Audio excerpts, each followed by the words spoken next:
Chapter 784. Regarding what Yang Chundong had done with the mercenaries in the north, there were naturally regular reports from the spies of the military's brocade guard, which had also provoked Zhu Qiyu's anger and delight. He was angry because of the actions of the mercenaries in the Nuergan capital region. After 3 battles, Baiming's northern guard had lost nearly 20,000 soldiers. He was happy because Yang Chundong's appearance had greatly reduced the military pressure on Baiming in the north. According to the Datong Prefecture's report, even Wala Yeshin's troops that had already occupied the Hatao region had stopped their attacks because of the establishment of the first city and the appearance of the mercenaries.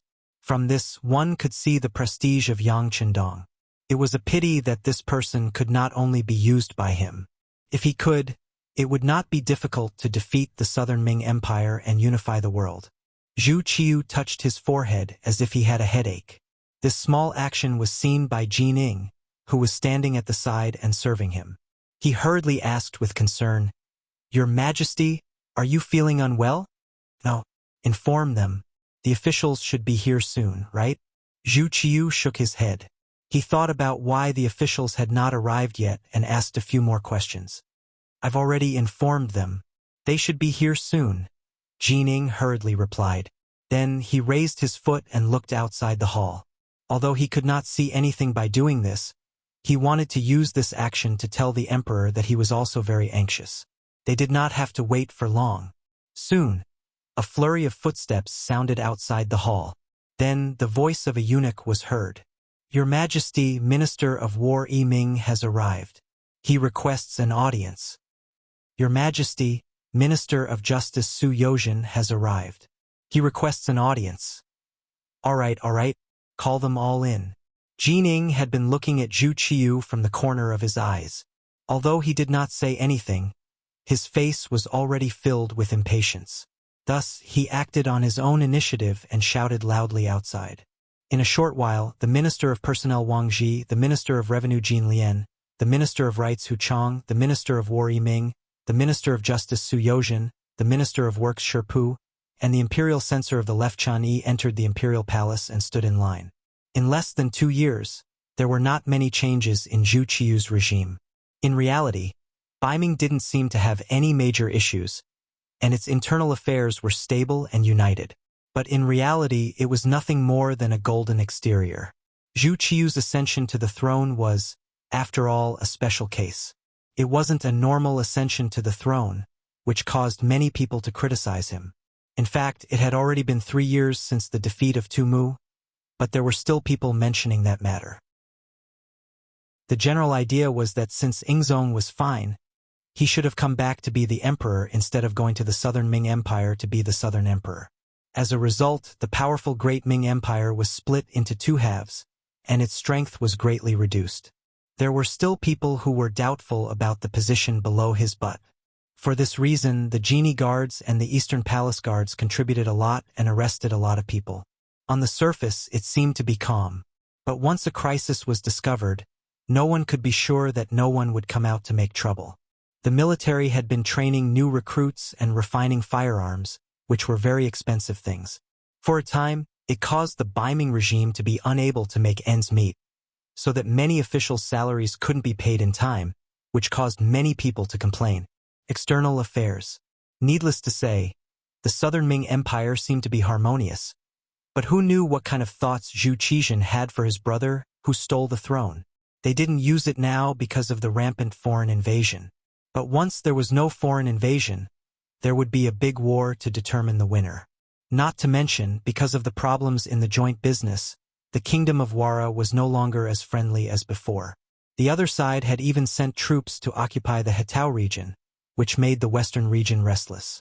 At this time, mercenaries came from the northwest, which made the situation more complicated. With all kinds of situations added together, Zhu Qiyu often felt a headache coming on. In such an environment, the ministers naturally didn't move if they could. Otherwise, it would only cause panic and other complicated situations to arise. 6 ministers and a censor of the left were standing in the main hall. They were all puzzled. They couldn't figure out why the emperor was in such a hurry to summon them. It seemed that they had just started the court meeting this morning. At that time, The emperor didn't say anything and just waited for them to return home. Their buttocks hadn't even warmed up from their seats yet, and now they were urgently summoned. Could it be that something urgent had happened? Thinking of this, the expressions of the 7 ministers changed. The first thing they thought of was that the Walla had attacked. Perhaps this was the only thing that could make the emperor so uneasy. Thinking about it, didn't Ingzong lose to Yeshen? As for why no one thought about the Southern Ming Empire and the mercenaries, it was because in a sense they were on the same side. Now that the external threat had not been dealt with, there shouldn't be any internal problems. The expressions of the 7 ministers changed one after another, but they were all calm. No one said anything, waiting for the emperor's orders. Zhu Qiu had long been used to this scene. He also knew that these ministers were all scheming people. Normal things wouldn't be able to provoke them. Good, since it was like this, he would make a move today to provoke them. Jining, let the ministers have a look at the memorial. Yes, Your Majesty. Jining agreed, holding the memorial that Shi Wanshan had sent. She was the first to walk in front of the Minister of Personnel, Wang Ji. Minister Wang, please have a look. Since ancient times, the officials of the Ministry of Personnel were one level higher than the officials. They were also known as the heavenly official of the Ministry of Personnel. Thus, it was never wrong to let Wang Ji have a look first. Wang Ji nodded his head reservedly. Then, he took the memorial and began to read it. But in just a few breaths, his expression kept changing. It was obvious that this memorial must be about something important. Otherwise, the heavenly official of the Ministry of Revenue, who usually didn't show his joy on his face, wouldn't be so nervous and lose his composure. After about 10 breaths, Wang Ji returned the memorial to Great Eunuch Jining. Then, the memorial was passed down to the Minister of Revenue, Jin Lian. His expression also changed, no different from Wang Ji's earlier expression. After another 10 breaths, the memorial continued to be passed down, and the same thing happened again and again. Zhu Qiu sat high on the golden dragon throne, carefully observing the changing expressions on the ministers' faces. Every time he saw a minister about to lose his composure, he felt extremely proud. How is it? I must have scared all of you this time. Otherwise, when I lose my composure, you would always lecture me to calm down. Now look at all of you. How are you going to calm down? In a little more than 10 minutes, the 7 ministers had all read the memorial.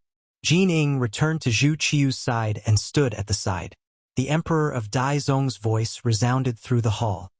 Everyone has seen the news, yes? Tell me what you think. The hall was silent. No one immediately responded to the Emperor's question, as if they were still digesting the news they had just received. When Zhu Qiu impatiently asked again, the Minister of Justice, Su Yozhen, finally stood up and said, Your Majesty, may this subject be so bold as to ask, is this news true? Could it be someone pretending to be the Duke of Loyalty and Courage? It was no wonder that Su Yozhen would ask such a question. Yang Chendong was no longer the same as before. In the battle to defend the capital after Tumu's defeat, Yang Chendong had stepped forward and led the so-called mercenaries to defeat the menacing Yeshen's Wara army. At the time, he had a reason to say that this army didn't belong to him because he had saved someone, and that person just so happened to be the leader of the mercenaries. Now, it seemed that this was just a story. All kinds of evidence had already shown that the so-called leader of the mercenaries was none other than Yang Chendong himself. This had long been reported from the Southern Ming Empire, and according to the investigations of the Beiming Brocade Guard and the East Faction Guards, the mercenaries were very powerful and should have an overseas base. It was only because most of the Great Ming Empire's ships were in the Southern Ming Empire that they couldn't investigate. But in any case, it was more or less confirmed that Yang Chendong was the leader of the mercenaries. Then why did Yang Chendong appear in Beiming's capital at this time? Didn't he know that this method was no different from entering the tiger's den? This was tantamount to delivering oneself to be slaughtered. Su Yozhen was the first to be chosen by Yang Chendong and spent a lot of effort to support him to become a minister. He really couldn't understand the meaning behind Yang Chendong's actions, which was why he asked this question. Most importantly, he didn't receive any information in advance this time. He was a spy. Su Yozhen couldn't figure it out and couldn't understand it. He wasn't the only one. The other ministers also had the same thought. At least in their view, if they were in the same situation, they would never appear in Baiming's capital. If they had to appear, they would have to bring an army. Only when the soldiers were at the city gates would they have the power to deter others. Finally, someone spoke. Zhu Qiu nodded in satisfaction and said to Su Yozhen, "Minister Su, Commander Shi has seen the Duke of Loyalty before. Since he has submitted a memorial, he wouldn't joke about such a matter. It seems that it is the Duke of Loyalty." Since the Emperor had said so, even if Su Yozhen had doubts, he couldn't say anything about this matter. He could only nod and return to his seat. If the person who came was really the Duke of Loyalty, then he needed to think about what to do next. There was no need for him to immediately express his opinion. Su Yozhen retreated. Minister of War Yiming Ke stepped out from his seat and said, "Your Majesty, if the person who came is really the Duke of Loyalty, this subject requests that you interrogate him properly. At the same time, have him hand over the command of the mercenaries to my Baiming. If this happens, my Baiming's military strength will greatly increase. At that time, whatever Walla or Yeshen, they will no longer be our opponents. Not only that, we also have a high chance of recovering the Southern Ming Empire and unifying the world." Chapter 785. Yiming's voice became louder and louder, and he became more and more excited. When he reached the end of his sentence, his face was flushed red. Evidently, he was excited because of this result. Zhu Qiu was also excited, and his face was also flushed red. This was the reason why he called the ministers over. He already had such an idea. Since he knew that Yang Chendong was the leader of the mercenaries, how could he not grab hold of him when he was sent to him? Good, good. In his excitement, Zhu Qiu couldn't help but nod. However, the Minister of Personnel, Wang Ji, spoke up, "Your Majesty, you can't do that." Zhu Qiu, who was in a good mood, immediately became unhappy when he heard this. When he saw that the person who spoke was Wang Ji, he couldn't help but snort coldly. The dissatisfaction on his face was completely displayed. Wang Ji's grandson, Wang Si, had once been on good terms with Yang Chendong, and had even been part of the first batch of students at the Yang Family Academy. Not only that, but after Yang Chendong left Baiming, everything related to the Yang Family Academy had been taken care of by him. It could be said that he was a true student of Yang Xie, and also a staunch supporter of Yang Chendong. Because of this matter, Wang Ji had been accused by many people in the past 2 years. Some said that he was colluding with a foreign country. Some said that he was betraying his master for glory, and some even said that he was Yang Chendong's dog, waiting to bite at any time. In the face of these accusations, Wang Ji had never defended himself. He just did his job obediently. He admired Yang Chendong, but he had never worked together with him. Recently, he hadn't contacted him at all. As the saying goes, if you don't do anything wrong, you don't have to be afraid of ghosts calling at your door. With this kind of mentality, Wang Ji still did things his own way. Daizong Zhu Qiu was also dissatisfied with him, but because Wang Ji's ability was outstanding, under his coordination, the promotion and promotion of officials were carried out in an orderly manner, so he rarely had to worry about it. At this time, if it was another person, there might not be such good results. Not to mention, after being the Minister of Personnel for so many years, he had disciples all over the world. If he wanted to target Wang Ji, it would be impossible without a clear plan. It would only lead to chaos, and that was not what Zhu Qiu wanted to see. However, not moving Wang Ji did not mean that Zhu Qiu liked him. Seeing this person jump out so quickly at this time, of course he was unhappy in his heart. He only snorted coldly and did not reprimand him. This was already giving him a lot of face. Zhu Qiu's face was filled with displeasure. Wang Ji was not moved by this. Everything he did was for the good of Baiming. He did not care about anything else. Even if he spoke now, it was for the good of Baiming. Your Majesty, you must not act rashly. The Duke of Loyalty has not committed any great crime. If we act rashly, what excuse can we use to control him? Moreover, if we act against the Duke of Loyalty, what will the mercenaries do? Will they attack us Baiming? Although we have more than half of the new recruits, their fighting strength is not fully formed. If we fight with the mercenaries now, it is difficult to determine the outcome. If we do this, we will only let others benefit from it, Your Majesty." There was no need for Wang Ji to explain the strength of the mercenaries. Who in the room did not know? If their fighting strength was too weak, how could they defeat Walla and force Yeshen to retreat? How could they defeat the Huang bandit army that gave the southern Ming Empire a headache so easily? How could they destroy Jiaoji and Lansong kingdoms so easily? Now they had come to the northwest of Baiming.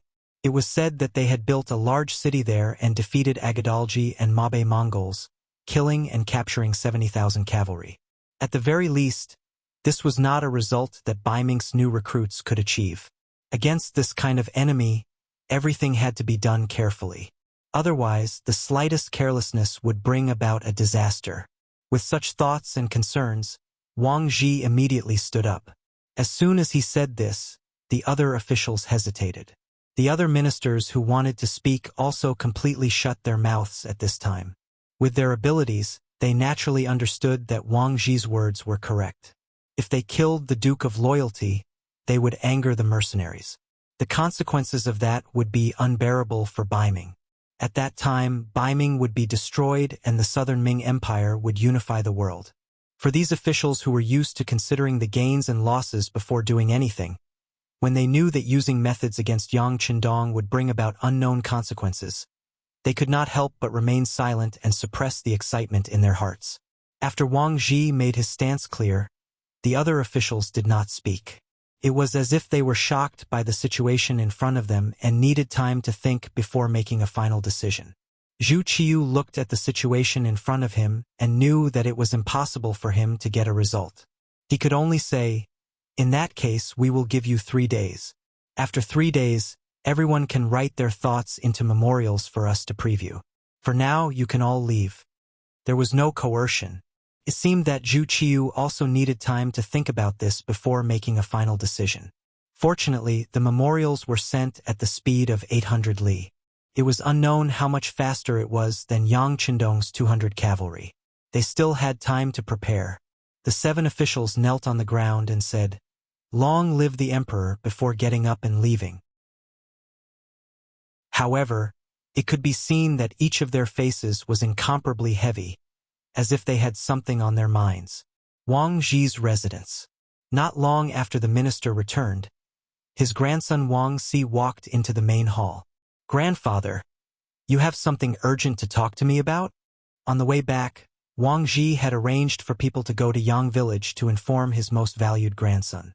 Seeing that his grandson had rushed back so quickly, Wang Ji's face could not help but reveal a trace of gratification. Wang Ji had been the Minister of Personnel for many years. He could be considered an old official and had worked with the 3 Yangs before. It could be said that he had seen the ups and downs of aristocratic families. In the end, he learned something. If an aristocratic family wanted to continue to exist, it was useless to rely on a temporary imperial favor. Did you not see the glory of the 3 Yangs? But now, how many of their descendants would mention it? Of course, Yang Rong's youngest son, Yang Qindong, was an exception. Even until now, Wang Ji still couldn't figure out how this person made his fortune. How did he manage to create such a powerful mercenary army? A temporary imperial favor was not enough.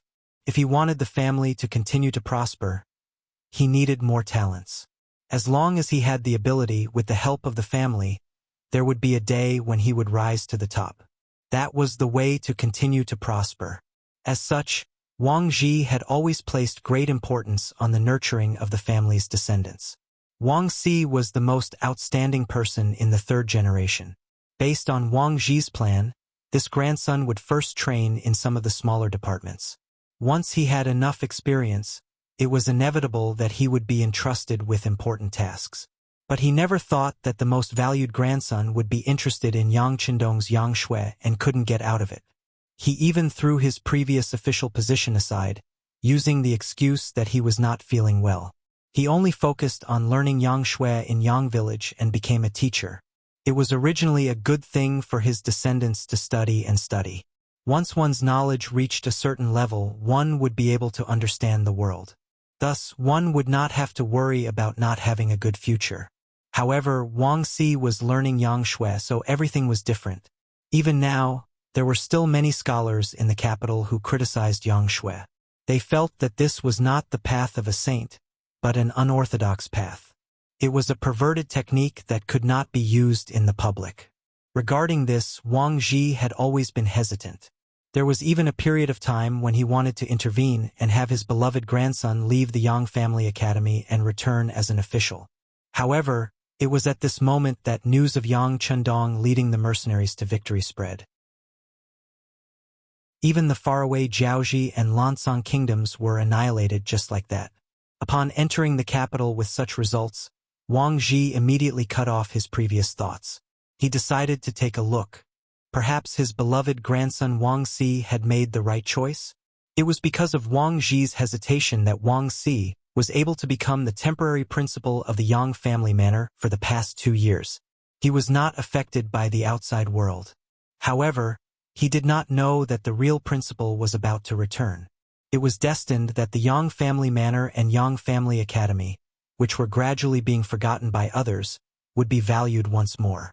To his closest relative, to his favorite grandson, Wang Xi did not beat around the bush. "Sir, sit down first. Listen to your grandfather tell you something." Seeing his grandfather's grave expression, Wang Xi nodded and found the nearest chair to sit down. He looked at Wang Xi in confusion, and then he quickly jumped up from the chair. "Grandfather, what did you say? The Duke of Loyalty has already passed the Xian residence and is heading to the capital?" It was no wonder that Wang Xi was so excited.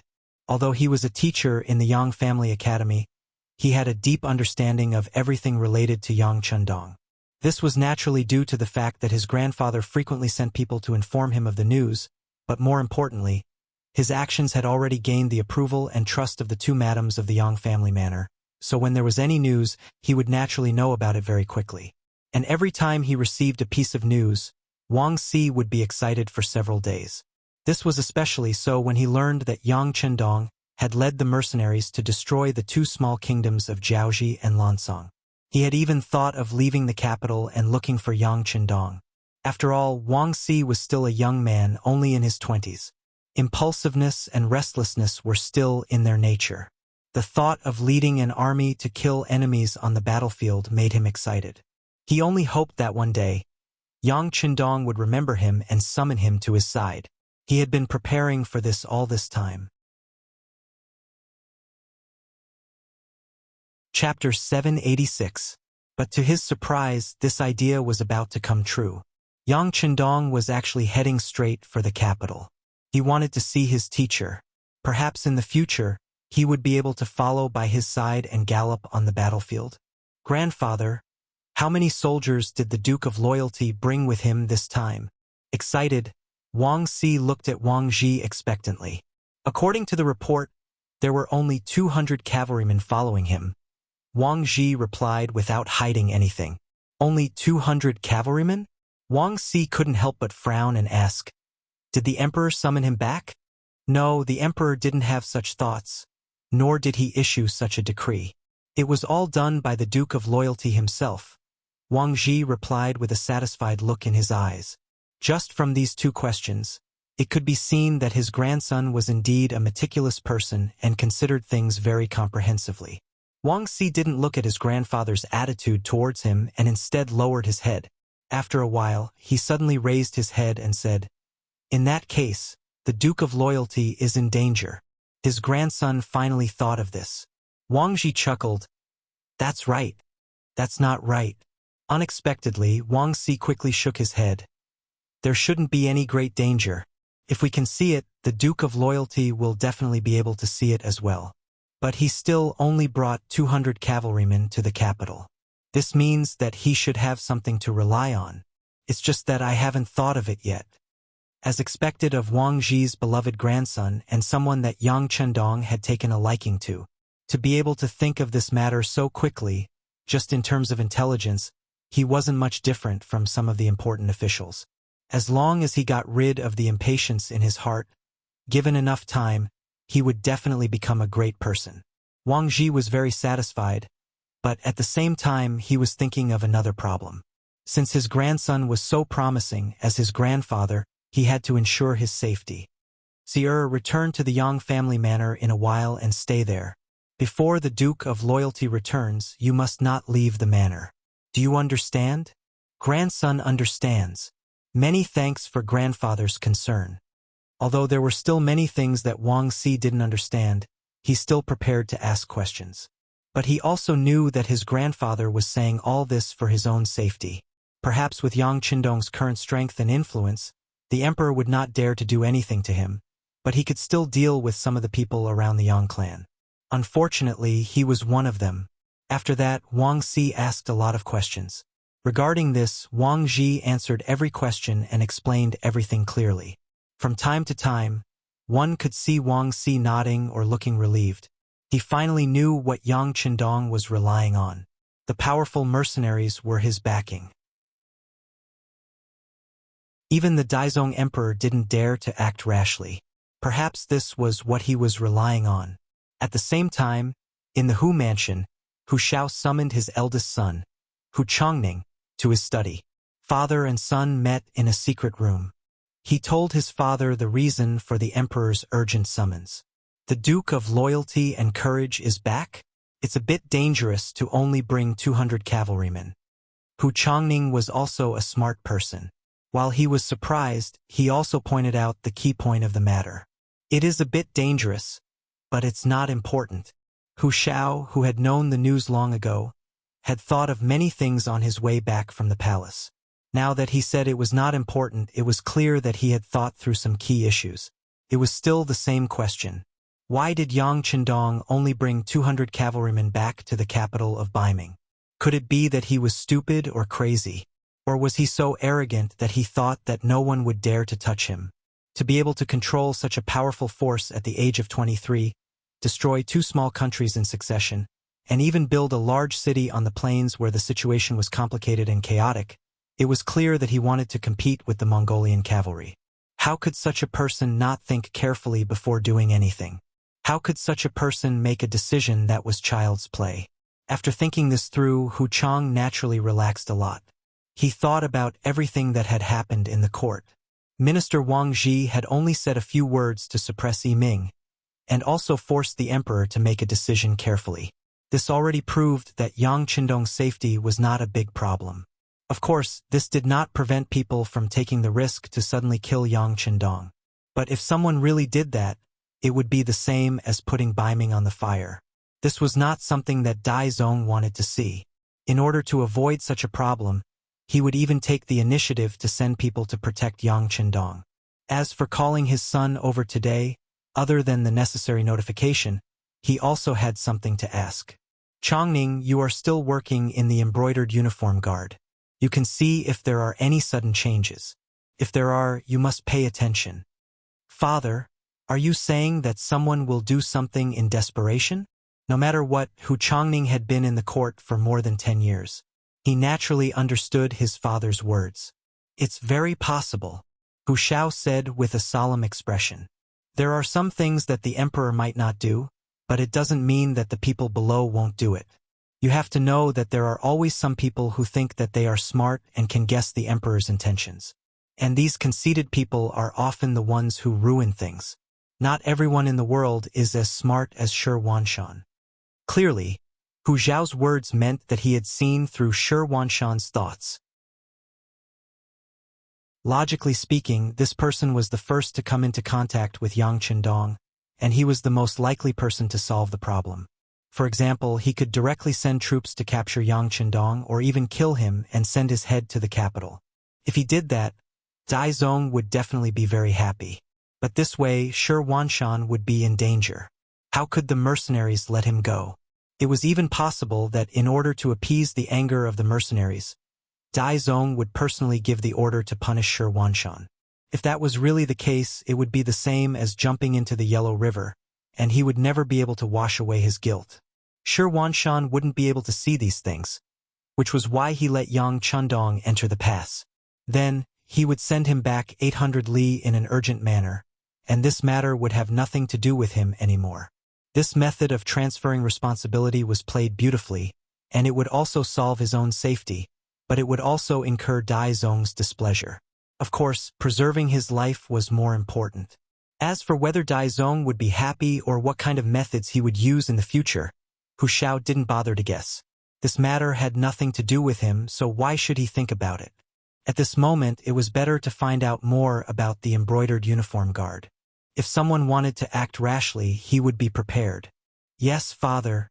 This child understands. Hu Changning understood his father's meaning and immediately expressed his attitude. Although the embroidered uniform guard had always been independent when it came to handling matters, and everyone usually carried out their own duties without interfering with each other, his so-called asking about the situation wouldn't yield any results. However, there were some things that couldn't be done without results. After all, Yang Qindong was his son-in-law, and as his father-in-law, he couldn't be indifferent when it came to performing. That's right, go back and tell the family that if there isn't anything important, they shouldn't go out. It's safer to stay in the residence. Hu Shao instructed Hu Changning again. Naturally, they had to pay more attention during this critical period. Yes, father. I'll arrange it in a moment. Hu Changning hurriedly responded. However, he didn't think so in his heart.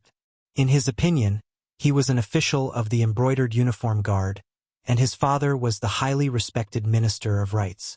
His students and old officials were all over the world, so who would find trouble with them? And it was this carelessness that doomed Hu Changning to suffer.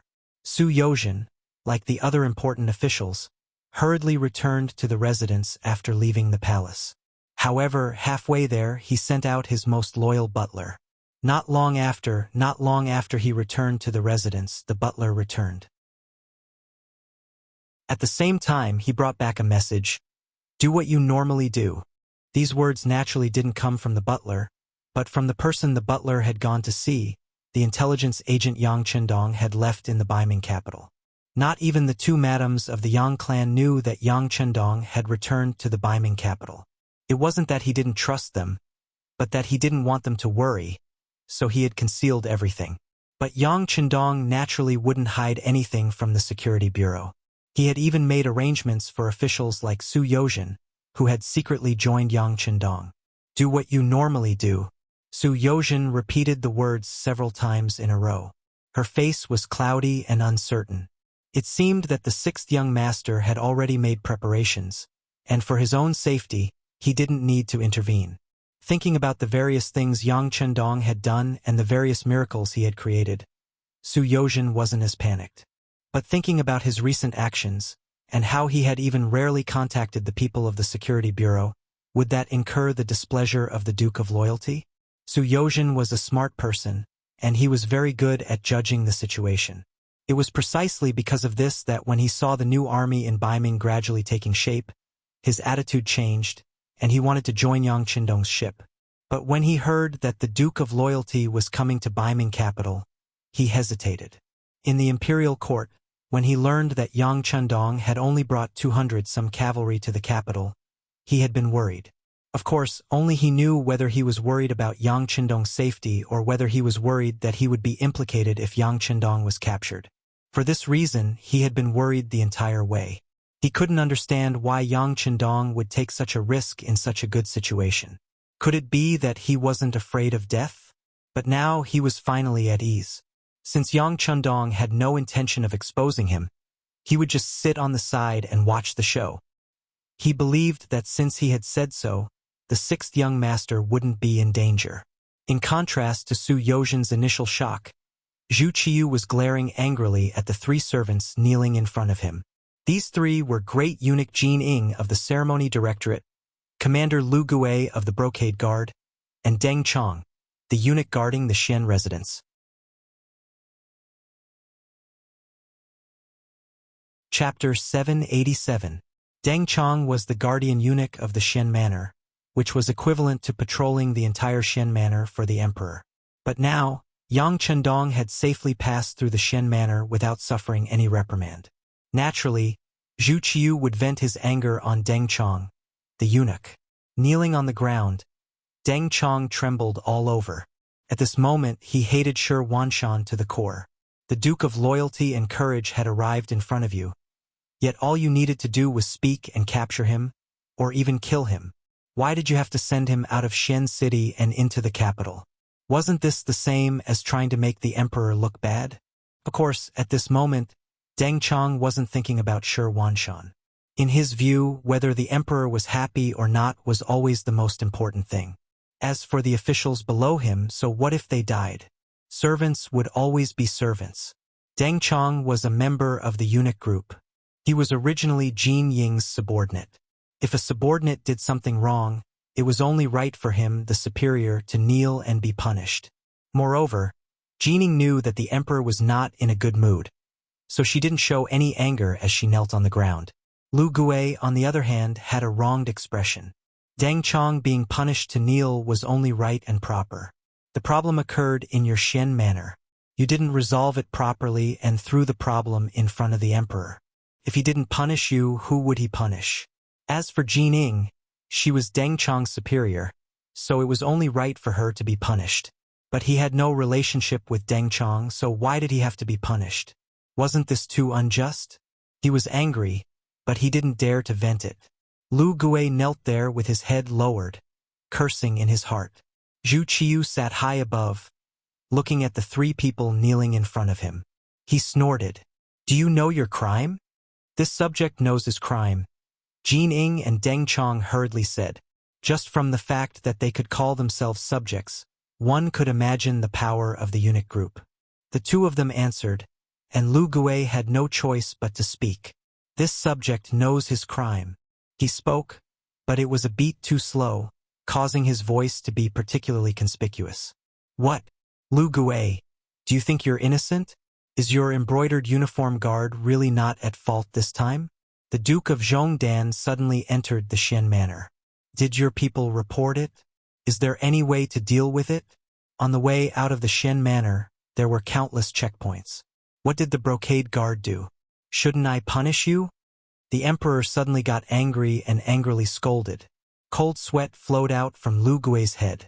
Speaking of Yang Qindong's arrival at Xian Manor, the embroidered uniform guards stationed there were indeed aware of it. However, the problem was that before they could make any decisions, Shi Wanshan had sent Yang Qindong and the others away early the next morning, catching them off guard. As a result, by the time they wanted to send someone to follow them, there was already no trace of them. It was winter, and the northwest wind was blowing. The snow marks on the ground would soon disappear. Even the shadow of the person could not be tracked, so how could they take any action? But how could Lu Gui dare to say these words to the emperor? Wouldn't that prove his incompetence? At this moment, he could only obediently lower his head and accept the scolding. At this moment, he didn't feel so wronged. It seemed that it was natural for him to kneel here. The three people didn't resist or refute. Gradually, Dai Zong's anger dissipated. You all know what happened. Now I'll give you a chance to make up for your mistakes. Who will tell me what you plan to do next? He was about to make a move. Lu Gui, who didn't perform well just now, quickly raised his head and said in a fierce voice, Your Majesty, leave this matter to this subject. I'll immediately send people to set up surveillance around the capital. I'll make sure that he's a corpse before he enters the capital. Moreover, I'll make sure that his hands and feet are done cleanly. No one will know. No one will know? Zhu Qiu sneered. The Duke of Zhongdan has more than 200 cavalrymen by his side, and they all carry advanced firearms. Can you really eliminate all of them and not leave any trace?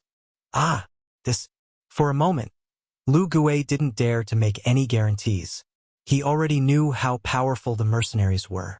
If it was just one person or a few people, it wasn't impossible to mobilize the elites of the embroidered uniform guard. But against more than 200 fully armed cavalrymen, if they wanted to deal with them, they would need to mobilize many embroidered uniform guards. Perhaps even 1,000 men wouldn't be enough. And once they mobilized more people, it would be extremely difficult to keep the news from spreading. The embroidered uniform guard had too many officials' family members serving in it. The various departments should also have people in them. To mobilize so many people without being noticed was basically an impossible task. After being choked by Daizong, Lu Gui lowered his head and didn't say anything, but this reminded Jin Ing that he had thought of something. Your Majesty, the Duke of Zhongdan isn't easy to deal with. If we don't hit him, we'll have to bear a great risk. But that doesn't mean that we can't touch the others. When Zhu Qiu heard the first part of Jin Ying's words, his face showed displeasure. But when he heard the latter part, his spirit was lifted. He knew that this highly regarded head eunuch must have thought of something. Oh, tell me about it. Although we can't directly touch the Duke of Zhongdan, we can use other people to probe his thoughts. This way, we can indirectly obtain some results. After all, the Duke of Zhongdan is Lord Yangrong's youngest son. In the capital, he has close connections to all sorts of people. For example, he has 10 some older brothers and sisters. No, this action is too obvious. Zhu Qiu didn't even wait for Jin Ing to finish speaking and immediately refused. Yang Chendong had older brothers and sisters in the capital, but touching them was no different from touching Yang Chendong. More importantly, this person could sacrifice his family. Baiming would not only gain nothing, but would also easily offend him. Jin Ing understood the emperor's meaning. Even though he had been interrupted, he didn't show any displeasure. On the contrary, he smiled and said, "Just as your Majesty says, we truly can't use these family members. It's too obvious. But there are some people who aren't close to him, so we can use them to make a fuss. At the very least, we can test his bottom line." Without any intention of making Dai Zong wait, he gave a name. This time, Zhu Qiu didn't immediately refuse. Instead, he fell into deep thought. Then he turned his gaze to Lu Gui, a questioning look on his face. His previous performance had already been very bad. He was afraid that he had incurred the emperor's displeasure.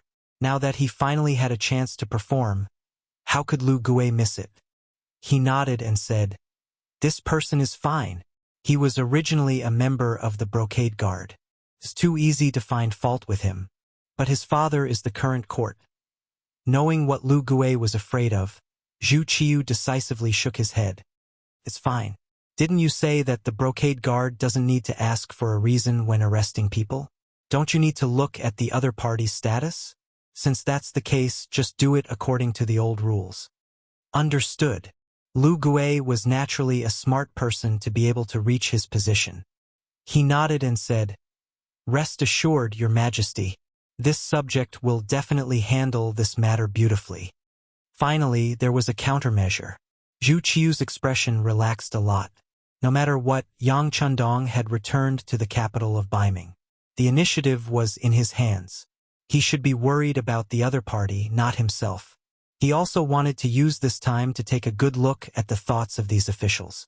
He also wanted to know who to put in important positions in the future and who to push to the side and be completely marginalized. Gao Sheng, Baihu of the Brocade Guard, was the trusted aide of the Brocade Guard's town supervisor, Hu Chongning.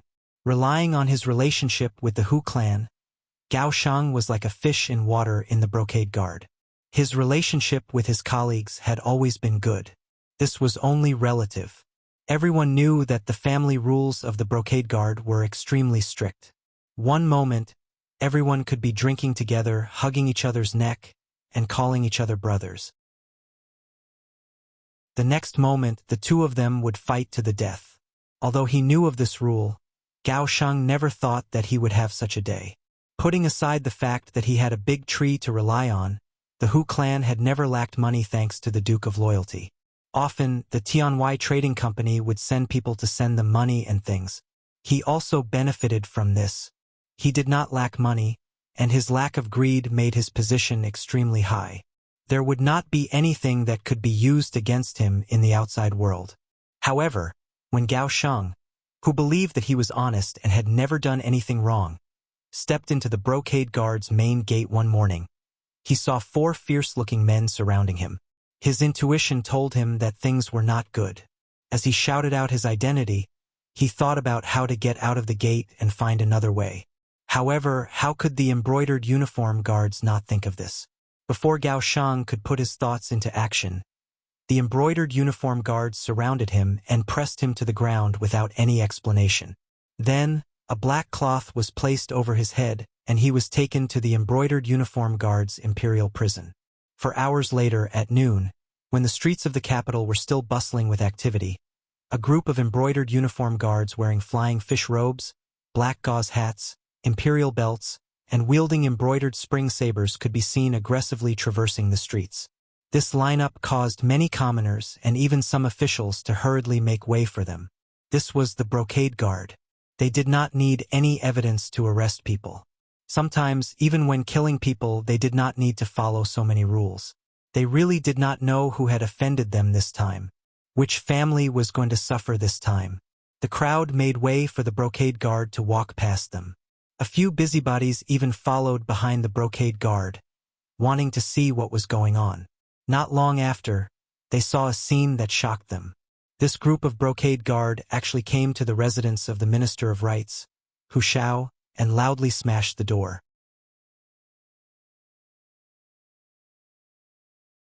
Chapter 788. As the oldest of the officials, Wuxia had a large network of connections in the capital. Furthermore, he was upright, and could be said to be a person of virtue and prestige. The embroidered uniform guards must have eaten the wrong medicine to dare to behave so atrociously in the Hu estate. The commoners naturally wanted to watch the show, but a few minor officials were mixed in with the commoners, their faces filled with fear. They naturally knew what the Hu estate represented. Normally, they would not be able to form a relationship with it. They did not even have the qualifications to enter the Hu estate's main gates or side gates. Now that the embroidered uniform guards were about to make a move against the Hu estate, did this not mean that a huge storm was about to arrive? If this was the case, it would affect which side they should take in the future.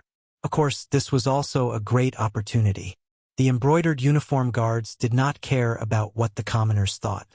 They were only here to complete the mission given to them by their superiors. After a round of banging on the door, the guard opened a small crack in the door. More than 20 embroidered uniform guards charged in, and for a moment, the entire Hu estate was thrown into chaos. The front courtyard suddenly became noisy, and the sounds of chaos could be heard from time to time. Hu Zhongning, who was in his study, frowned. He then put down the brush he was practicing calligraphy with and strode out of the study, heading straight for the front courtyard. At this moment, a group of embroidered uniform guards were standing in rows in the front courtyard, guarding the paths that led to the outside world. Then, an embroidered uniform guard Bai Hu loudly called out, "Is Hu Zhongning here? Tell him to come out and see me." Hu Zhongning had just reached the front courtyard when he heard these words. He loudly replied, "Hu Zhongning is here. Who is looking for me?" As he spoke, Hu Zhongning took steady steps and appeared in the front yard. He saw a group of embroidered uniform guards standing there. When he saw a servant of the Hu residence run around in fear and was even knocked to the ground, his face filled with anger as he asked, "What are you all doing? Why are you making things difficult for these servants? Who is your leader?" It was no wonder that Hu Zhongning was so angry. After all, he was still the town supervisor of the embroidered uniform guard, and ordinary embroidered uniform guard officials were nothing to him. "It's me." A Bai Hu official walked out of the Brocade Guard. He first sized up Hu Zhongning, and after confirming that he was the person he was looking for, he waved his sleeves, and in his hand appeared a driver's license, the token used by the Brocade Guard to arrest people. In a loud voice, he said, "Bai Hu Gaoshang is suspected of corruption and dereliction of duty, and this matter is related to Lord Hu. Please come with us and be investigated." Gao Sheng? What happened to Gao Sheng? In a moment of anxiety, Hu Zhongning could not help but blurt out, "I don't know what happened to him. Even if I did, I wouldn't tell you. Now, Lord Hu, please come with us." The official looked coldly at Hu Zhongning, a trace of contempt and disdain in his eyes. The Hu clan truly was a prosperous clan, and its connections were deeply rooted in the capital. Even the emperor could meet them whenever he wanted. If it was an ordinary official, they naturally wouldn't dare to be disrespectful to the Hu family, but this didn't include the embroidered uniform guards. What kind of people were the embroidered uniform guards? They were the largest organization independent of the imperial court. They only took orders from the emperor. If they wanted someone to die in the middle of the night, they wouldn't wait until 5. How could such an organization place Hu Zhongning in their eyes? Moreover, based on this official's analysis, very few people who were targeted by the embroidered uniform guards would be able to return to their positions. Even if they were lucky, they would still be skinned alive. There were far too many people who couldn't even return to their positions. Even if he offended them now, they probably wouldn't have the ability to retaliate against him. Not only had Gao Sheng been arrested, he had even sold him out, and he had also been charged with corruption and dereliction of duty. After hearing this, Hu Zhongning immediately understood what was going on. He had clearly been implicated by his son-in-law this time. He still remembered that his father had told him yesterday that he had to keep a low profile and that the people in the estate shouldn't casually leave unless there was an important matter. However, he had only instructed the servants in the estate and had forgotten to tell his trusted aide, Gao Sheng. He had forgotten to tell him to find a random reason to not go to the government office. This had allowed the other party to grab hold of his weakness. Che, I was too careless. Hu Zhongning inwardly sighed and slowly raised his head. Fine, I'll go with you. That would be for the best. The official still puffed out his chest and had an expression that said that this was how it should be. Hu Zhongning didn't care about this official's arrogant attitude. Instead, he thought of something and asked, May I know your name, sir? Why haven't I seen you before? HM? After being questioned by Hu Zhongning, the official's expression turned sluggish. He didn't know how to answer. What? You're just a mere official, yet you came to my estate to arrest someone. Now you don't even dare to reveal your name? Then this old man will go back and ask His Majesty. It's fine if you don't want any evidence to arrest someone, but you don't even dare to reveal your name?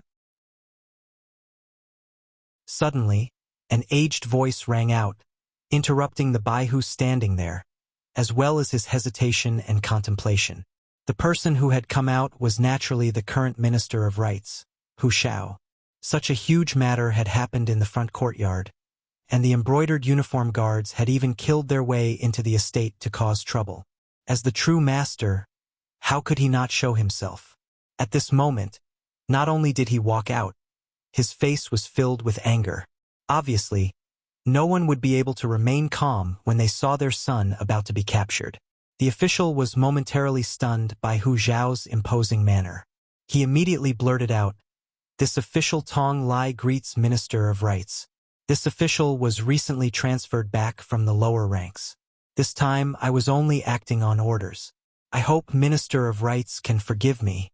Tong Lai was so polite partly because he was affected by Hu Zhao's authority, and partly because he wanted to use this opportunity to make a name for himself. Just think about it. How awe-inspiring would it be to go to an official's estate to arrest someone, and the person arrested was even a young master? What was the difference between doing such a thing and not leaving one's name behind and traveling at night in brocade clothes? This was a good opportunity to make a name for himself, and he definitely didn't want to let it go. If he used this opportunity to reveal his name, he was sure that anyone who saw him in the future would be fearful of him. After Tong Lai reported his name, he raised his head to look at Hu Zhongning. Hu Zhao's authority was very strong, and Tong Lai couldn't look him in the eye. However, he still dared to look him in the eye since he was the head of the embroidered uniform guards. Official Tong, right? How about this? I'll go with you now. Hu Zhongning's tone was very calm. Then he turned to his father and bowed. Father, this child will go with them now. Don't worry, it won't be a big matter. Go with peace of mind. Father has his own plans. Hu Zhao's expression also didn't change as he spoke. Of course, he knew very well that he was also the seedling in the pond who had made such a move. It was obvious that there was someone who wanted to deal with Yang Qindong, but they didn't dare to go forward and test him. Thus, they came to the Hu clan's head, wanting to use this to test Yang Qindong's intentions. Since he couldn't avoid it, he might as well cooperate. Thinking about it, with the Hu clan's reputation here and the fact that he hadn't done anything wrong, the embroidered uniform guards shouldn't be able to do anything to his son. Once Yang Qindong arrived at the capital, they could properly discuss how to save him. After bowing to his father, Hu Zhongning placed his hands behind his back and leisurely followed Tong Lai and the others out of the Hu clan estate. Countless people outside the Hu clan estate saw this scene, and the news quickly spread throughout the capital. Logically speaking, when the brocade guard wanted to capture someone, they didn't need to create such a big commotion. But this time they did. This was also Commander Lu Gui's intention. He wanted to use this method to tell Yang Chendong, who was about to enter the capital, that his father-in-law had been captured by them. Could it be that he was still indifferent? Even if he didn't want to get involved in this matter, everyone in the streets now knew about it. If he didn't do anything, it would have a massive impact on his reputation. One could say that this was an attempt to coerce Yang Chendong, and he had no choice but to respond. Hu Zhongning had been captured, and regardless of the reason, it was a fact that he had been taken away in public. As a result, the entire capital was shrouded in an extremely uneasy mood. Even after 3 days had passed, the emperor still had not summoned any of his important officials to discuss how to deal with the Duke of Loyalty. From this, it could be seen that the emperor already had a plan. And this was the truth.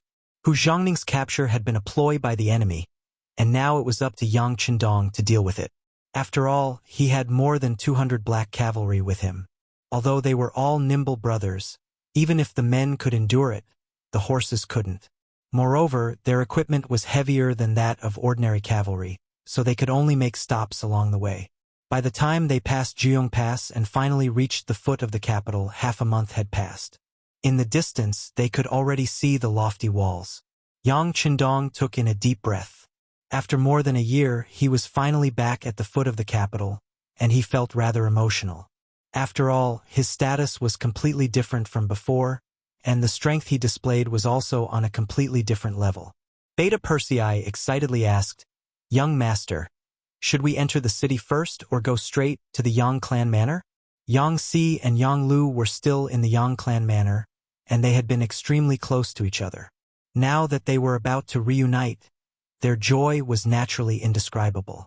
"Let's return to the manor first." Yang Chendong had a faint smile on his face. It had been a long time since he had seen his two madams, and he had missed them greatly. He had left them here for more than a year, so he felt rather guilty. Since he had returned and had even taken the risk to come back, he naturally had to take his two madams with him.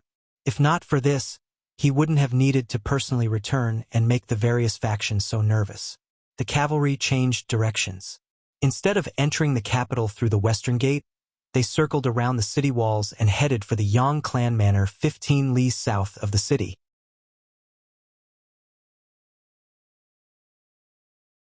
Chapter 789. It was noon in the snowy Yongjia village. Smoke rose from the chimneys, and from afar, it looked like a paradise on earth. Ever since Yang Chendong left the Yongjia village more than a year ago, this place had been under military management. Yang Lu led a platoon of Cold Vanguard to ensure the safety of this place. Their muskets were loaded, and they were ready for battle at any moment. The string had been stretched taut for more than a year. Fortunately, Yang Chendong had won many battles outside. Good news came one after another, which further stabilized the position of this place. Ordinary rascals did not dare to come here to make trouble, so they passed by without any mishaps. But all this tranquility was broken today, when more than 200 black cavalry soldiers came from afar, causing the ground to tremble. The entire Yongjia village became extremely tense. Yang Lu immediately led a platoon of soldiers to the front of the village and formed a battle formation. No matter who it was, they would have to pay a heavy price to get close. It was no wonder that Yang Lu and the others were so nervous. A few days ago, news had come that the young master's father-in-law had been captured by the Imperial Secret Service and had not been released. This seemed to be a signal that Baiming was about to make a move, and they could not help but be nervous. But although his face was dark, the leader of the platoon, Yang Lu, was not afraid. This was because he knew that outside the village, around him, Xiao Feng was leading a platoon of Cold Vanguard soldiers to ambush him. If someone really wanted to harm the Yongjia village, he would appear with his army. The other two platoons of Cold Vanguard soldiers nearby would also come from all directions and attack together. Speaking of which, the Yongjia village did not have so many soldiers. In the past, Xiao Feng was only a company commander. However, not long ago, Sixth Young Master had personally sent a telegram to appoint Xiaofeng as the regiment commander. Not only had he appointed him as the regiment commander, he had also sent him many cold vanguard soldiers who had excellent results in their training. They were all elite soldiers who wielded the 95 style. With the existence of this regiment of thousands of people, Yang Lu was confident in facing all enemies. The caravan was getting closer and closer. They had already slowed down. He couldn't see the identity of the person from afar, but Yang Lu thought that the enemy must have known that the Yang village was heavily guarded, so they wanted to test the waters carefully. The cavalry was indeed probing, but they were not probing the reaction speed and combat strength of Yang Qindong and the others, but they were constantly observing the surrounding situation. This was also the intention of Yang Qindong himself. This group of horses was the 200-odd black cavalry led by Yang Qindong. Among them were 2 members of the guards, Wolfsfang, and the Ghost Sniper team. It could be said that they were all elites among elites. Previously, Lu Gui had wanted to send people to wipe out this group of people. Fortunately, he did not do so. Otherwise, not to mention 1,000 men, even if 2 or 3 teams came, they would not be able to gain much advantage. In the face of the black cavalry armed with firearms and even rocket launchers, especially Yang Qindong, who could mobilize countless advanced weapons from the large warehouse at any time, sending fewer soldiers was no different from sending them to their deaths. There are people in the woods on the left, and there are also people in the snow on the right. There are at least 100 muzzles aimed at us. Yang Qindong rode on the white dragon horse and walked forward leisurely. With a smile on his face, he told these words to the people around him. Yang Qindong's perception was very strong. As a person of 2 lifetimes, and with the help of his ki, it was far from what ordinary people could compare to. Just like Beta Persei and the others, although they were also very strong, they could not sense these things.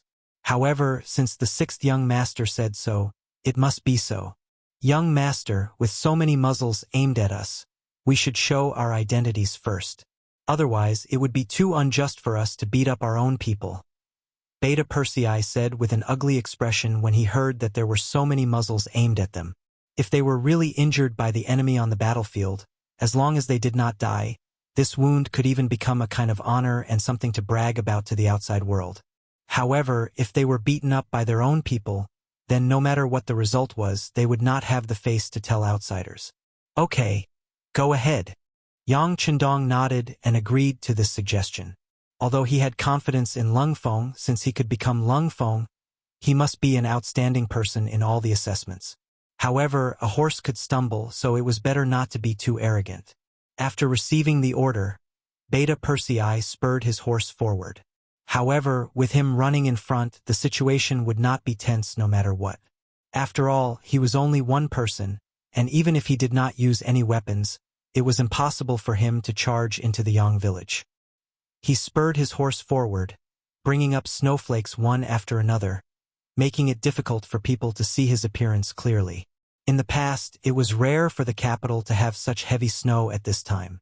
However, it happened this year, and some people even came out to say that it was a good year, which made the people very happy. Even the 2 madams in the village were very happy to see such heavy snow.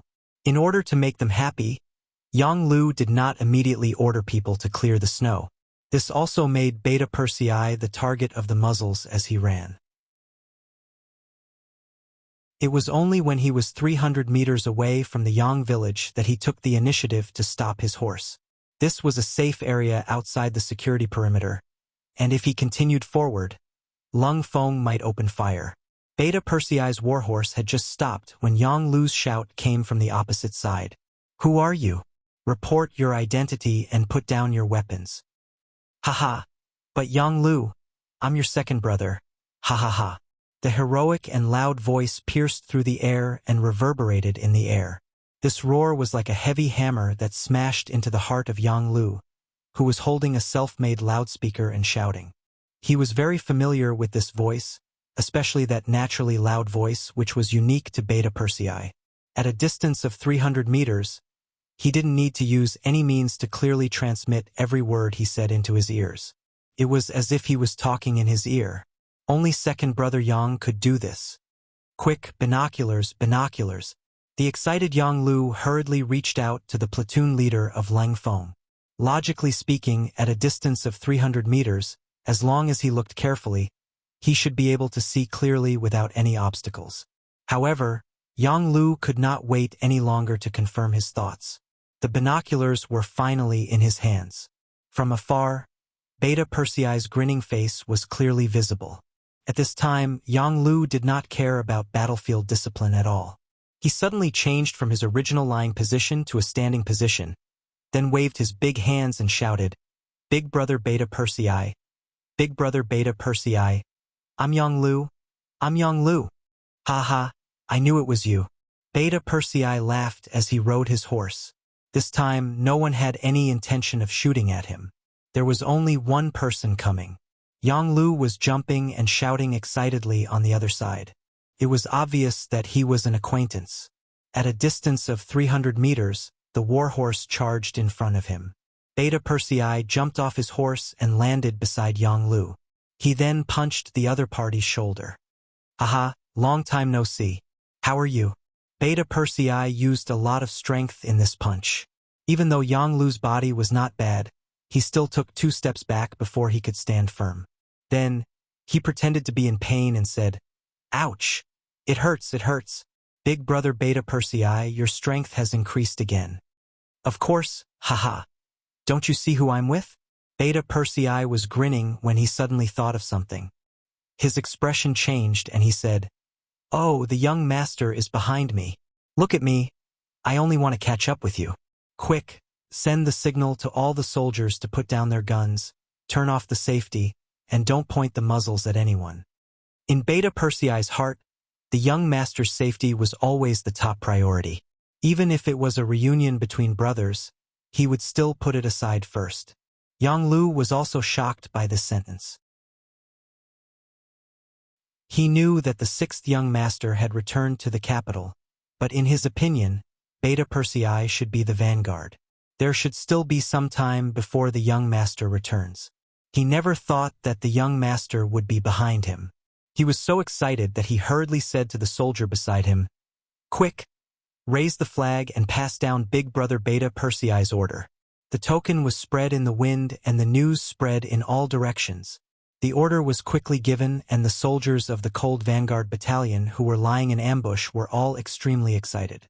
The 6th young master was back. He was a god in their hearts and countless people wanted to see the 6th young master again. Now that the opportunity had finally appeared, everyone was inexplicably excited. Xiao Feng, who had just been promoted to regiment commander, was also excited. Back then, he was left in the capital by the 6th young master to watch over the safety of the place. It was impossible to say that he did not have any thoughts. But someone had to do it. Not all soldiers had to rush to the front line. Now that the telegram had finally arrived, he was directly promoted from a company commander to a regiment commander. This was the greatest reward that Yang Chundong had given him for his efforts. Now that he knew that the 6th young master had returned, he was of course even more excited and agitated. But this did not go to his head. In his excitement, he gave orders to his subordinates. Everyone still has to be on guard. The 6th young master is here and the Baiming may act excessively at any time. From now on, we have to keep a clear head. If the enemy appears, it will be our chance to perform well in front of the 6th young master. Yes. The soldiers around him all agreed in unison and then went to their respective duties. However, the muzzles of their guns were not aimed at the 200 or so black cavalry, but at the back of the black cavalry to prevent a Baiming army from suddenly appearing there. Beta Persei met up with Yang Lu and then the outer gate leading to the Yang residence was completely opened. Yang Chundong arrived soon after and rode his warhorse to the front of a platoon of 30 soldiers beside Yang Lu.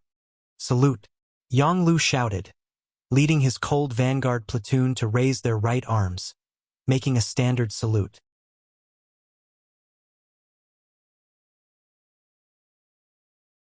Chapter 790.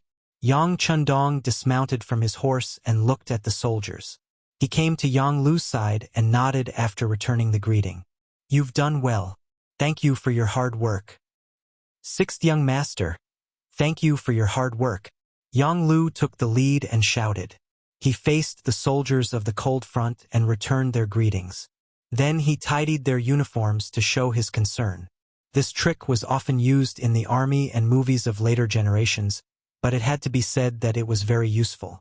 Many soldiers showed excited expressions because of this, and some even had tears in their eyes.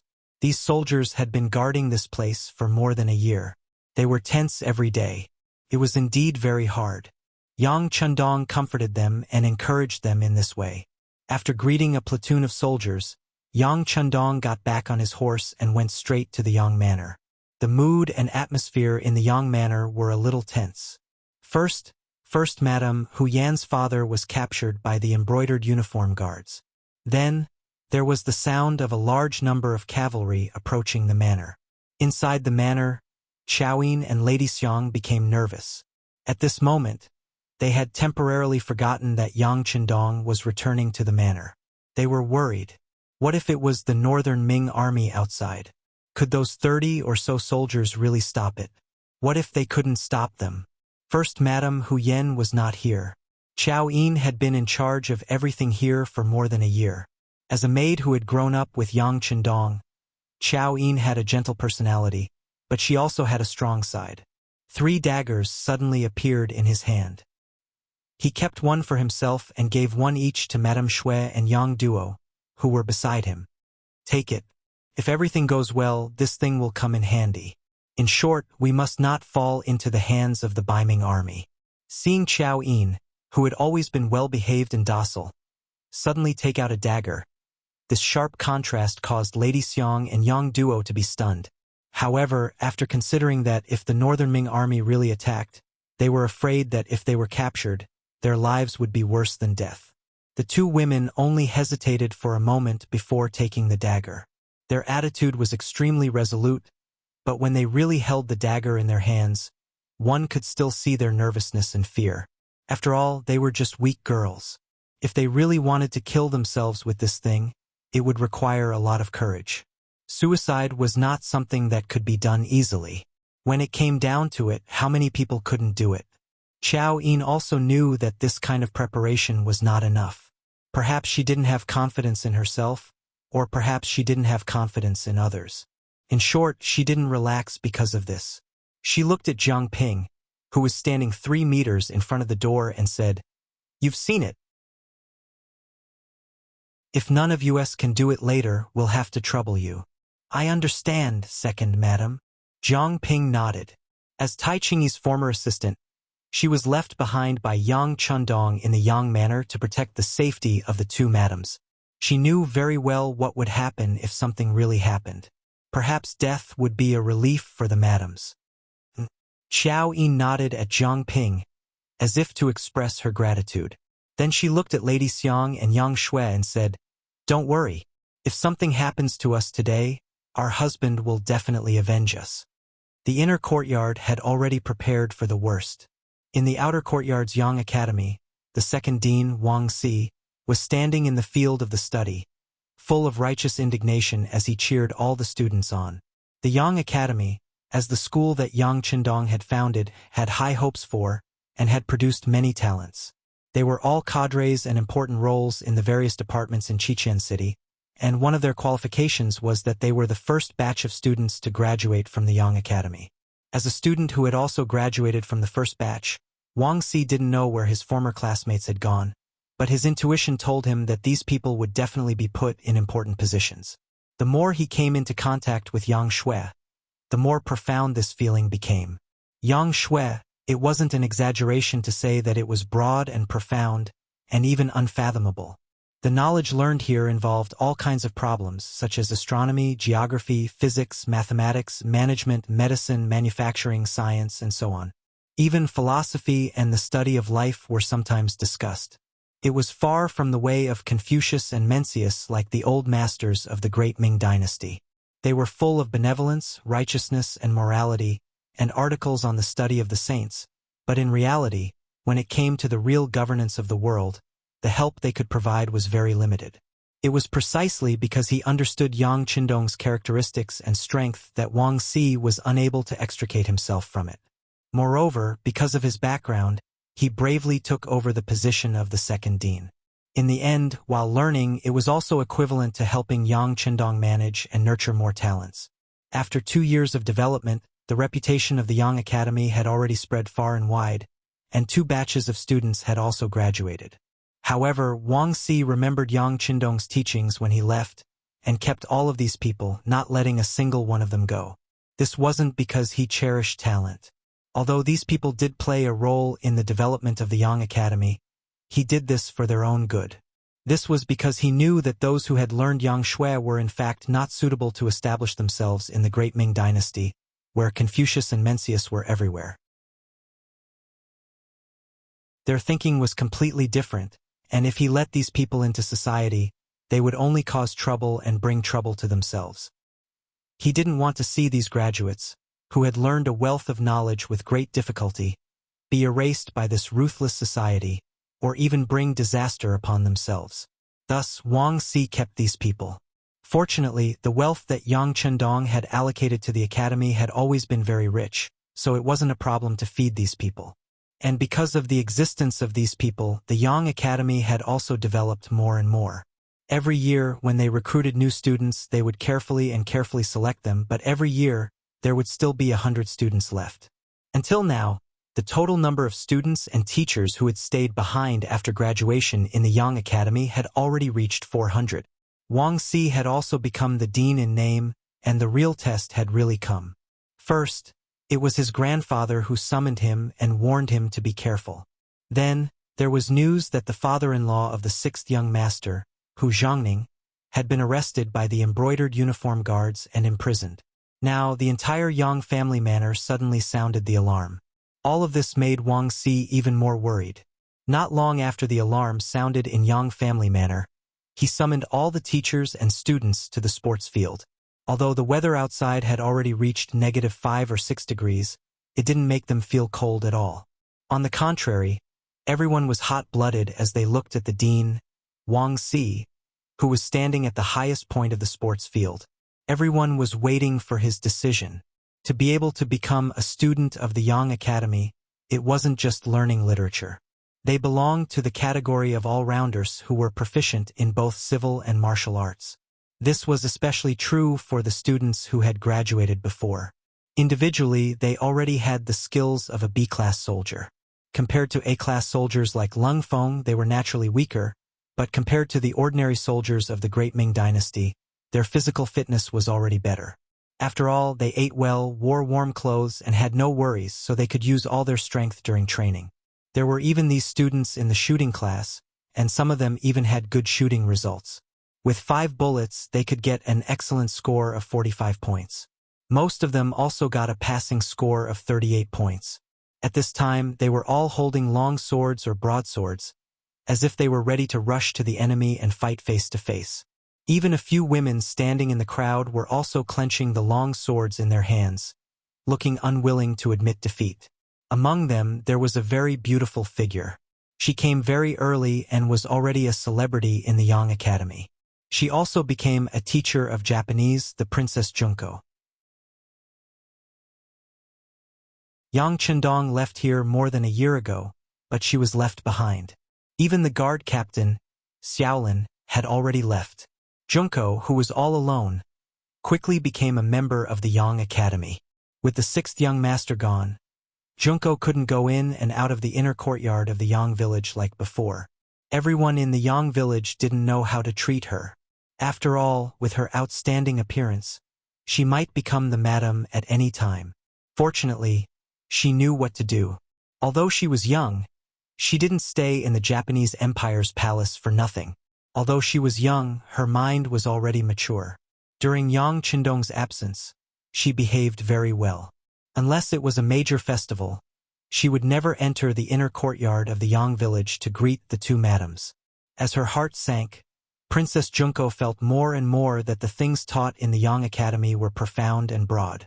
She tried to absorb this rich knowledge and imagined that one day when she could return to China, she could pass it on and make her own contribution to the strengthening of the Japanese Empire.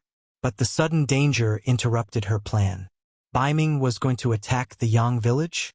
Didn't they have to worry about the loyal duke who led the powerful mercenaries? Were they crazy? From Junko's point of view, this possibility shouldn't exist.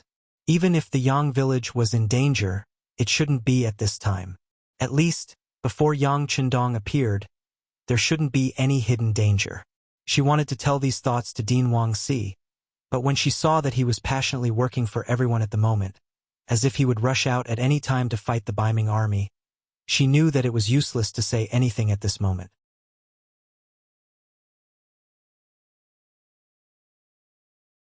Chapter 791. Wang Si was still performing, but his eyes were always paying attention to the movements outside the academy. As soon as there was a gunshot outside, he would rush out with the 400 people and apply what he had learned in actual combat. For this, he felt his whole body was excited. But then this excitement came to an abrupt end because of Yang Lu's sudden appearance.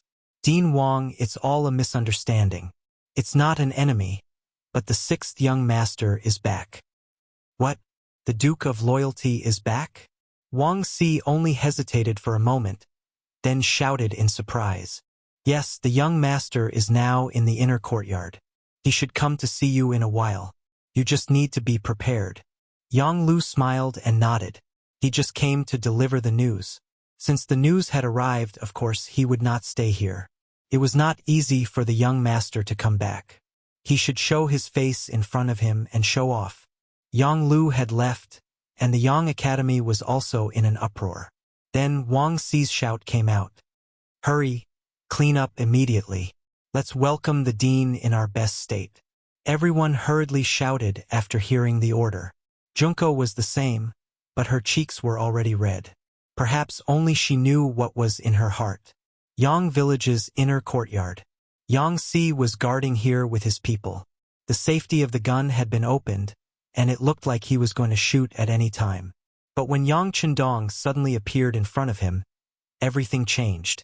Yang Si, who was not prepared at all, could only laugh foolishly. It was not until the slightly towering figure came in front of him and patted him on the shoulder that he habitually stood at attention and said, Greetings, young master. Hello, you've worked hard. Yang Chendong said with emotion, then laughed and said, Wait a while. I'll take care of things and drink with you. Okay. I'll wait for the young master's call at any time. Yang Si was very excited. Since the young master had returned, the Yangzhe village would be safe.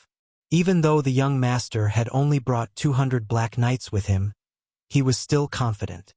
Where are the two madams?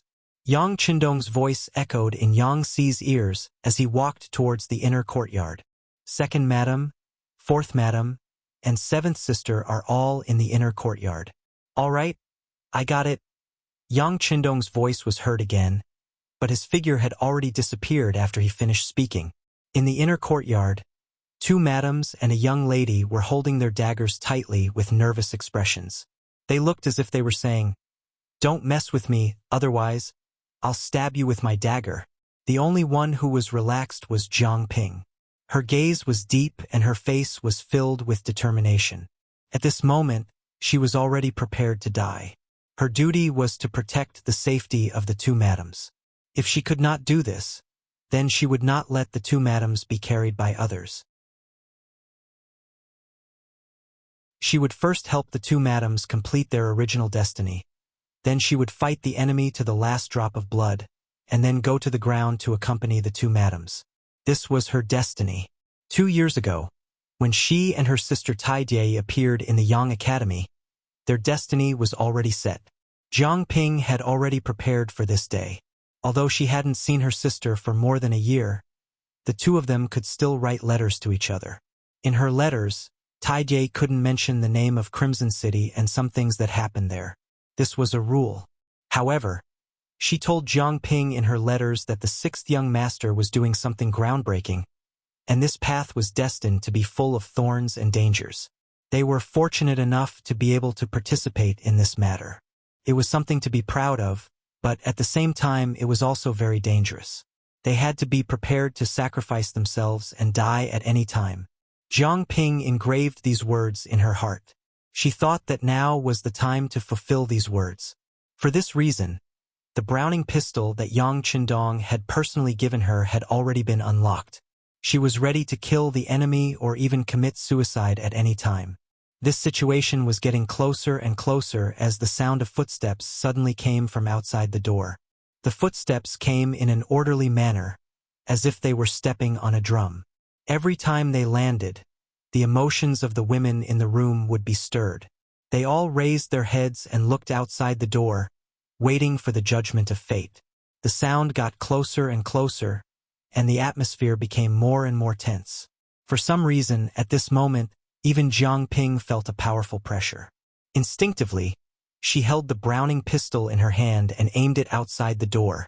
In this critical period, no action was excessive, and any caution was reasonable. The figure finally appeared. Jiang Ping, who was the closest to the door, was the first to see the face of the person. Her first impression was that the person who came was not someone from the inner courtyard of Yang Manor. Then, her eyes widened. How is this possible? Of course, the person Jiang Ping saw was Yang Chendong. It was a tense moment outside, and everyone's heart was in their mouths. At this moment, no one would have thought that the sixth young master would suddenly return at this time. Jiang Ping was completely stunned. She, who was not mentally prepared, did not know how to speak at this moment. The only thing she could do was to lower the muzzle of her gun. After all, the sixth young master appeared here and pointed a gun at him. It was a great disrespect. Even if she were to die immediately, no one would cry out for her. "You're not bad." The first person to see him was Jiang Ping. Seeing that he was loaded and the safety was off, she nodded deeply. This was the quality that a captain of the guards should have. Once there was danger, she would be on full alert. The voice was very soft, so soft that only Jiang Ping could hear it. However, this sentence pulled her excited heart back. She immediately straightened her body and gave a standard military salute. "Hello, sixth young master. Haha, good. You've done a good job.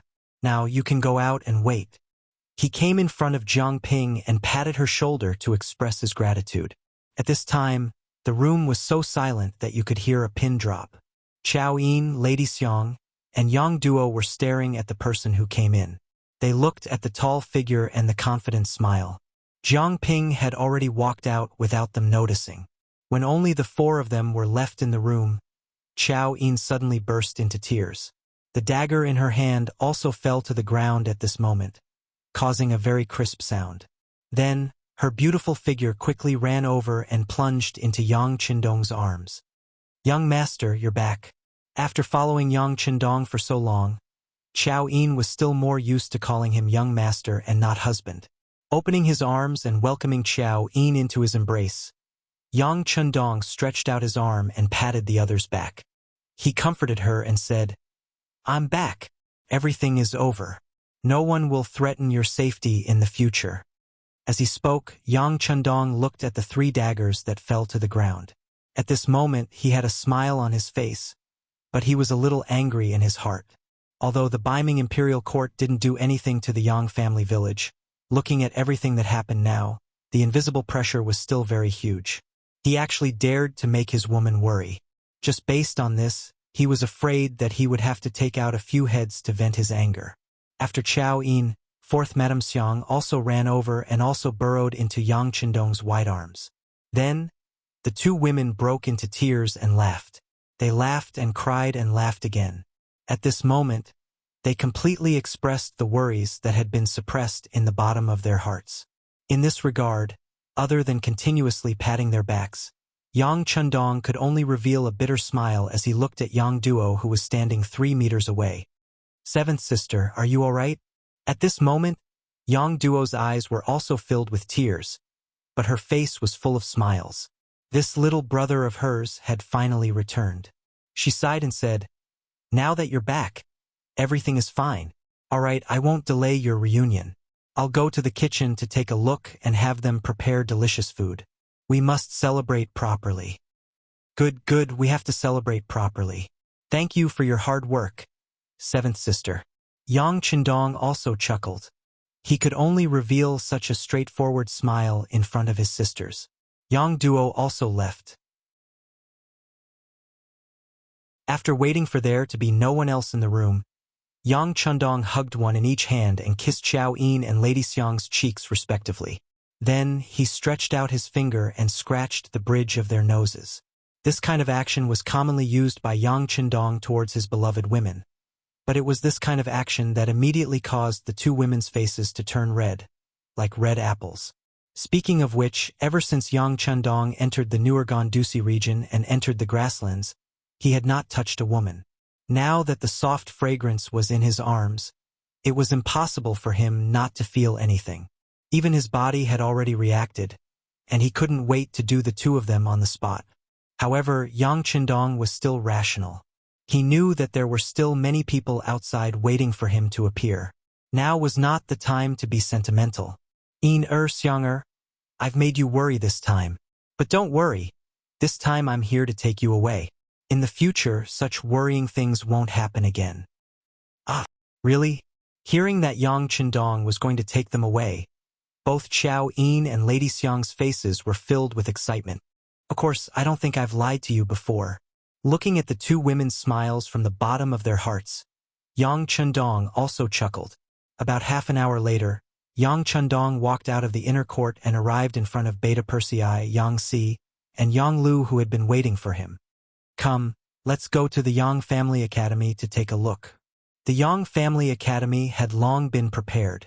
As soon as Yang Chundong appeared, the second dean, Wang Si, immediately led the students out to welcome him. Although it was cold outside, no one was affected by the weather. In their opinion, since the dean was here, they should all come out to welcome him. Considering the weather, Yang Chundong originally wanted to let these people return to the classroom first. However, looking at more than 400 people, he knew that there was no classroom that could accommodate so many people. He simply followed everyone's wishes and stood in the middle of the field where Wang Si stood before. Then, a deep voice rang out.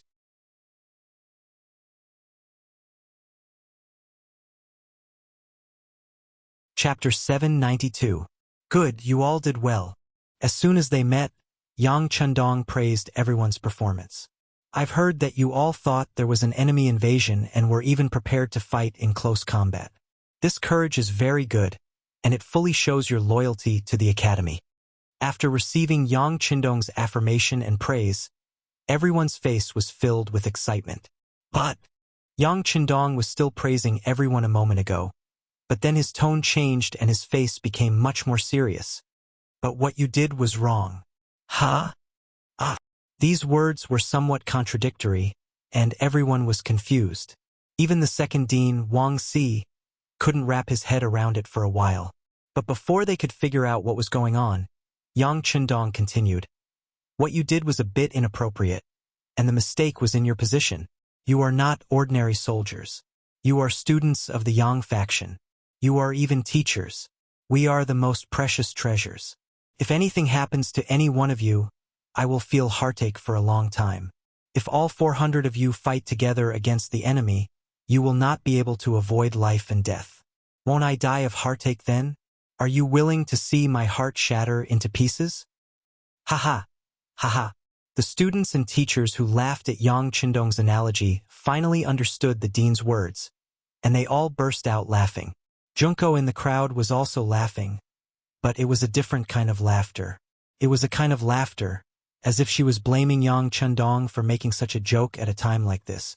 As if he knew what she was thinking, Yang Chundong's eyes swept across the crowd and deliberately stayed on Junko for a while. It was this short pause that made Junko quickly lower her head. She didn't know why, but when faced with Yang Chundong's eyes, she found that her heart was beating fast like a deer. Well, maybe some of you think I'm joking, but I want to explain that this is not a joke, but a true thought from the heart. Speaking of which, the first batch of students is already very small. Have you not thought of asking where they went? Haha, I can tell you now. They have all gone to develop their own learning. Some of them are already in high positions, making great contributions, and have become the existence that everyone admires. Of course, you don't have to be envious, because it will soon be your turn. In the near future, you will go out alone and develop the Yang family. What I want to do is to create a good environment for you. As for the opportunity, are you confident that you can seize it? Yes. The answer was the excited voices of the students. Haha, let's have dinner tonight. Let's have a good talk as a farewell dinner. When you go out in the future, I hope that one day, you can proudly pat your chest and tell everyone that you were once the students of the Yang Family Academy. Yang Qindong's excited voice was still echoing in the air above the academy. The students below looked at him seriously and excitedly, as if they saw their own limitless future, and saw the great moment when they used their knowledge to change their fate. In the academy, Yang Qindong stayed for more than 2 hours. During this time, he listened to Wang Xi's report on the work of the academy. However, from beginning to end, Yang Qindong didn't comment on anything and just kept nodding. All this fell into Wang Xi's eyes. He thought that the 6th young master must have an idea in mind, but there were some things that needed to be carefully considered. However, since the 6th young master was back, he was of course not in a hurry. There were still more than 10 days before the new year, and there was no doubt that they would spend the new year here, so there was plenty of time to make a decision. That night, the Yang family village became a lively sea. The chefs all cooked their best dishes, just to express a kind of welcome for the 6th young master's return. In contrast, the imperial palace of Baiming, 15 li away, was silent.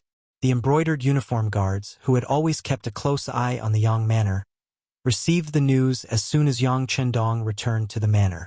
Then, this news was sent to the acting sect master Zhu Qiu. Finally back? Humph.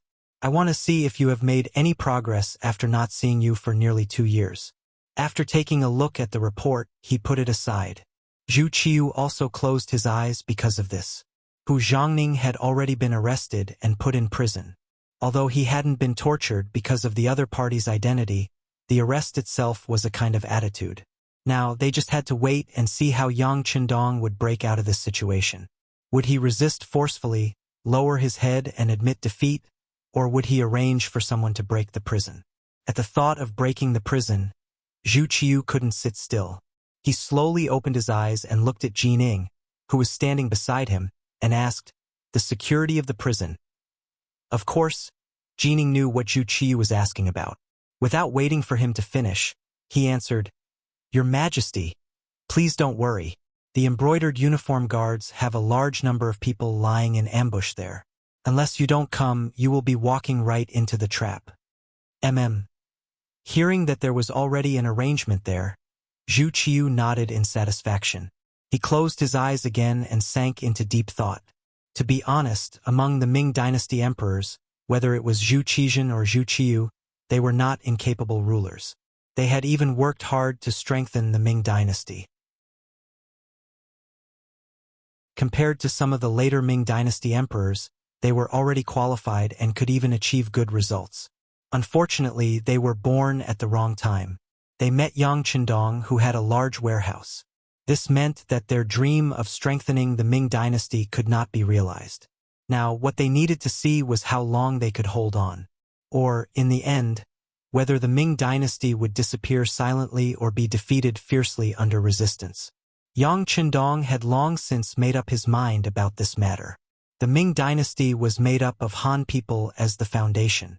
The Han people in the world were one family. Based on this, unless it was necessary, Yang Qindong did not want and would not take the initiative to use force against the Ming dynasty. Of course, if someone provoked him, it would be a different story. For example, after the meal, in a secret room in the inner manor, Yang Qindong met with Yang San, the director of the security bureau, and Xiaofeng, the commander of the Cold Front, who was stationed in the capital of Baiming. The first person Yang Qindong met was Xiaofeng. This person was part of the first batch of veterans to follow Yang Qindong. Back in Jianing Prefecture, he had been trained as the first echelon commander of the Cold Front. With his seniority and ability, he should have become the commander long ago. In fact, it would not be a problem for him to take another step forward. Unfortunately, the situation in the capital of Baiming was too complicated. Yang Qindong did not want to reveal too much of his strength here. He did not want to attract the vigilance and dissatisfaction of the Baiming imperial court. As a result, although Xiaofeng was senior, he did not have the opportunity to lead more soldiers. This time, if not for the fact that Yang Chendong wanted to return to Baiming and had enough strength to protect himself, it would have been difficult for Xiaofeng to become the commander. Commander Xiao, are you familiar with the situation in the army? How are their qualities? Are you able to obey orders? If you have any problems, you can tell me. If you can't solve it, this young master will solve it for you. Since he wanted to put military power in Xiaofeng's hands, Yang Chendong naturally had to fully support him. Thank you, sixth young master, for your concern. The quality of the soldiers is very high, and everyone is very obedient. There won't be any problems, Xiaofeng said with satisfaction. In order to ensure the safety of the sixth young master, Crimson City had sent over many outstanding soldiers of the Cold Front. Perhaps because they knew that one of the orders was to ensure the safety of the sixth young master, all of them were extremely excited and obedient. They were afraid that if they were careless and got into trouble, they would be sent back to Crimson City. If that happened, it would be very difficult for them to stand out in the future. Using this advantage, Xiaofeng quickly established his own authority and took control of a group of Cold Front. Very good.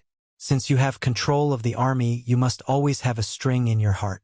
This time, we might not need you at all, but once we do, you must fight fiercely and bring out your strength. Understand? Yes, please rest assured, sixth young master. Our Cold Vanguard unit is always waiting for the military order. Once there is a battle, we will definitely do our best. We will definitely not tarnish the reputation of the Cold Vanguard unit. Xiaofeng's face was full of confidence as he spoke, as if he was giving a military order. After Xiaofeng left, the second and last person to enter the secret room was the Security Bureau's director, Yang San. The matter in Crimson City had already come to an end. The Yang father and son, as well as the Security Bureau's director, Chun Shuquan, had been taken down. All that was left was to rectify the work style. Yang Chendong had not arranged for him to interfere in the later stages of the matter, so he would naturally protect silent. This time, the sixth young master was returning to Baiming for the new year. This was an extremely important matter. As the head of the Security Bureau, he naturally had to be there personally to make arrangements. Only then could he be at ease. Yang San had returned with an even more important matter to do, and that was to apologize to Yang Chendong. He had to give an explanation for the misuse of Chen Shuquan, which had led to the incident in Crimson City. After entering the secret room, Yang San knelt on the ground. This head of the Security Bureau, who had always appeared deep and unfathomable in front of everyone, was now kneeling before Yang Chendong. No matter what Yang San's identity was, he was first and foremost a servant of the Yang clan.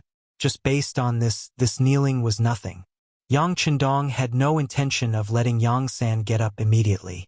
Instead, he drank his tea while listening to Yang San's report.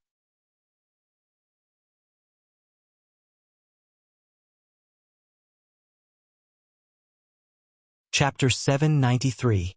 Yang San knelt there and recounted everything that happened to Yang Taizhu in Crimson City, including how Yang Taizhu was executed on the spot after the trial and how Yang Shan, the Minister of Foreign Affairs, was removed from his post and sentenced to 20 years in prison. Yang Chendong had already seen the telegram and was well aware of the situation. Yang Chendong didn't have the slightest bit of pity for the fate of Yang Xie and his son. He had already given them enough benefits and a golden path was laid out in front of them. However, some people just didn't want to reach out and grab it. They weren't satisfied and wanted to take the risk. They couldn't blame others for their fate. This was especially true for Yang Shan. He was not valued in the Southern Ming Empire and was even ostracized. In the end, he was sent to the Northern Ming Empire as an emissary. This was originally a very difficult mission to complete. If not for Yang Chendong's help, even if he could return from the Northern Ming Empire to the Southern Ming Empire, it was likely that his superior, the Minister of Rights, Lu De, would not give him any good results. Not only did he forget about such kindness, but he also wanted to obtain even more things from it. If Yu Mian hadn't told Yang Chendong all of this, he really didn't dare to imagine what would happen to Crimson City in the long run. Would there be a day when the palace would fall? Once the three madams fell into the enemy's hands, even if Yang Chendong wanted to do something, he would have to hold back. When he thought of how terrible the situation would become, Yang Qindong wanted nothing more than to kill Yang Shan. But in the end, Crimson City's Legal Affairs Committee sentenced him to 20 years in prison. Yang Qindong, who advocated the rule of law, naturally wouldn't say anything. If even he didn't respect the law, how could others respect it? Yang Qindong threw the matter of the Yang father and son to the side. He was more concerned about the military. He couldn't believe that the military didn't know anything about such a huge incident. Although the truth was that a battalion commander and 3 company commanders had been roped in by the Yang family, Yang Qindong still felt that something was amiss when the matter only involved such low-ranking officials. This time, he called Yang San over with the intention of questioning him face to face. "Tell me, this incident shouldn't only involve a battalion commander and 3 company commanders, right? Did Leng Song and Gao Xiong not know anything about it beforehand?" Yang Qindong's voice was calm, but the question he asked was very serious. One could imagine that if Yang San had a problem with someone, a slight twitch of his mouth would probably cause an unacceptable situation. The problem was that in front of Yang Qindong, even if Yang San had selfish motives, he wouldn't dare to show it. The appearance of the CIA was already a threat to the Security Bureau. It was believed that in the future, any important information would not be monopolized by the Security Bureau. It would have to go through the CIA's review. This made Yang San even more careful when he spoke. "Young Master, Commander Gao Xiong hasn't been on the island recently. I heard that some yellow-haired people and unknown ships suddenly appeared at sea. Now, the Navy's main target is those people. As for the Army, Commander Leng Song might have noticed something." Yang San was very careful with his words. Yang Qindong couldn't help but frown slightly. He knew very well what Yang San's words meant. When it came to a high-ranking official like Leng Song, one had to be very careful with their words. What do you mean by notice something? Tell me in detail." Yang Qindong put down his teacup and listened attentively. "Yes, young master, according to our investigation, Yang Taizhu had a close relationship with Commander Leng Song for a period of time. However, for some reason, the relationship between the 2 sides suddenly became cold. Afterwards, we also suspected that Yang Taizhu wanted to bribe Division Commander Leng. For this reason, we did a special investigation. Later, we found that there was no economic relationship between the 2 sides. It was all because Division Commander Leng Song heard about the establishment of the First Army. If he wanted to be the army commander, he needed more people to support him. The reason he was on good terms with Yang Taizhu was to express his goodwill to Minister Yang Shan. However, it was precisely because of his actions at that time that some people in the army made the wrong judgment. This led to the fact that the battalion commander and 3 company commanders were on good terms with Yang Taizhu and were ultimately bought over. As he spoke, Yang San carefully observed the changes in Yang Qindong's expression. Yang San knew that although it had been found that Leng Song was not involved in this matter, the 2 sides were, after all, so close.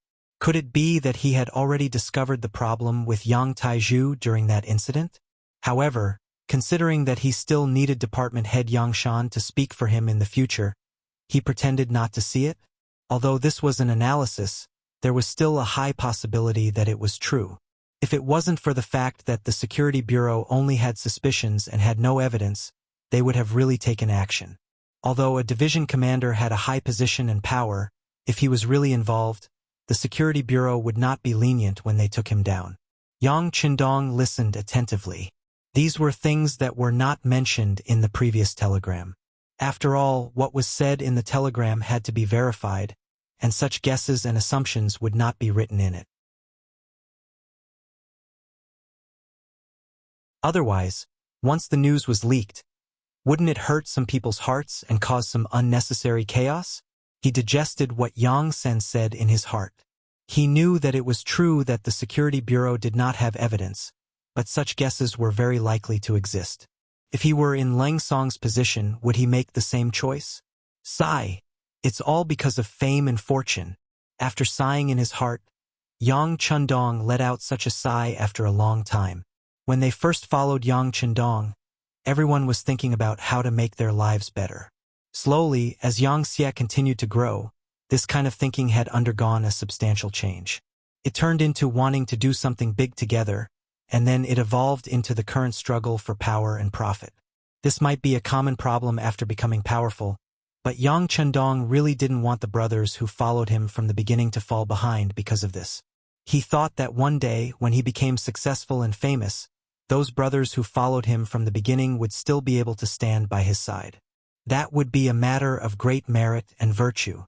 Give him another chance. Thinking like this in his heart, Yang Chendong decided to let this matter go. Even saints would make mistakes. But there was only one chance. If Leng Song didn't seize it and continued to make mistakes, then he really couldn't be blamed. Yang Chendong suddenly said this, and Yang San immediately understood the meaning behind it. He nodded and said, "Yes, I will send a telegram to Director Che Chao. There's no need to send people to keep an eye on Division Commander Leng. You still have to keep an eye on him. Not only Leng Song, as long as any official in Crimson City feels that there's something wrong with him, you can send people to keep an eye on him. This is one of the responsibilities of your security bureau." Yang Chendong waved his hand generously. He sent people to keep an eye on them not because he didn't trust them, but because he was constantly reminding them that someone was watching them. They had to know what they were doing and not make mistakes. Yes, yes. Yang San hurriedly nodded his head. All right, you can get up too.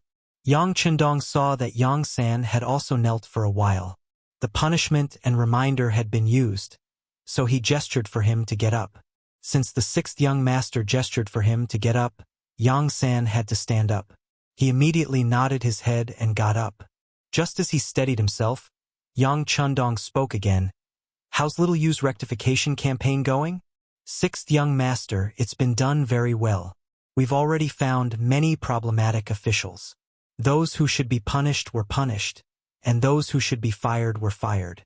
We've also won the support of many people." Yang San was quite excited when he talked about this matter. It was obvious that this campaign was progressing well. Yes, those who have problems must be caught, but those who don't have problems must also be rewarded. Don't make everyone nervous. Someone still needs to do the work. By the way, the Security Bureau should support the establishment of the CIA as much as you can. Don't think that this is a division of power. As our territory grows larger, there will be more and more opportunities for problems to arise in the future. The Security Bureau alone is no longer enough, understand? Now that they were talking about the CIA, Yang San naturally nodded his head. He wanted to add a few words, such as how the Security Bureau's work had not been done properly, but when he thought about how the sixth young master probably wouldn't like to hear such self-criticism, he shut his mouth. The leader of the CIA was the fifth Madame Sumaner. Rather than expressing his loyalty here, it was better to support her work. When the time came, the fifth Madame would report his performance to the sixth young master, and the results would definitely be much better. All right, let's talk about the situation in the capital. Has my father-in-law suffered any grievances in the imperial prison? Putting the matter of Crimson City aside for now, Yang Chendong finally turned his attention to the situation at hand. No, Yang San quickly replied. It was clear that he was extremely concerned about this matter. We have people on duty in the imperial prison. Lord who hasn't been punished. It's clear that the other party doesn't really want to punish him. They just want to test him. Yang Chendong nodded his head approvingly. Instead of arresting Hu Zhangning earlier or later, they had waited for the news that he was about to enter the capital before arresting him. This was an extremely obvious signal. From this, it could be seen that his arrival had scratched Zhu Qiu's itch. Zhu Qiu wanted to arrest Hu Zhangning, but he was also worried that he wouldn't be able to bear the consequences. Yang Chendong could see through all of this. It was precisely for this reason that he wasn't in a rush. On the contrary, he calmly said, "Let's talk about what the others think."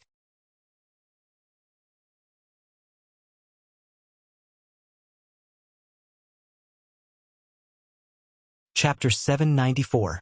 The other people he was referring to were naturally the important officials in the Beiming imperial court.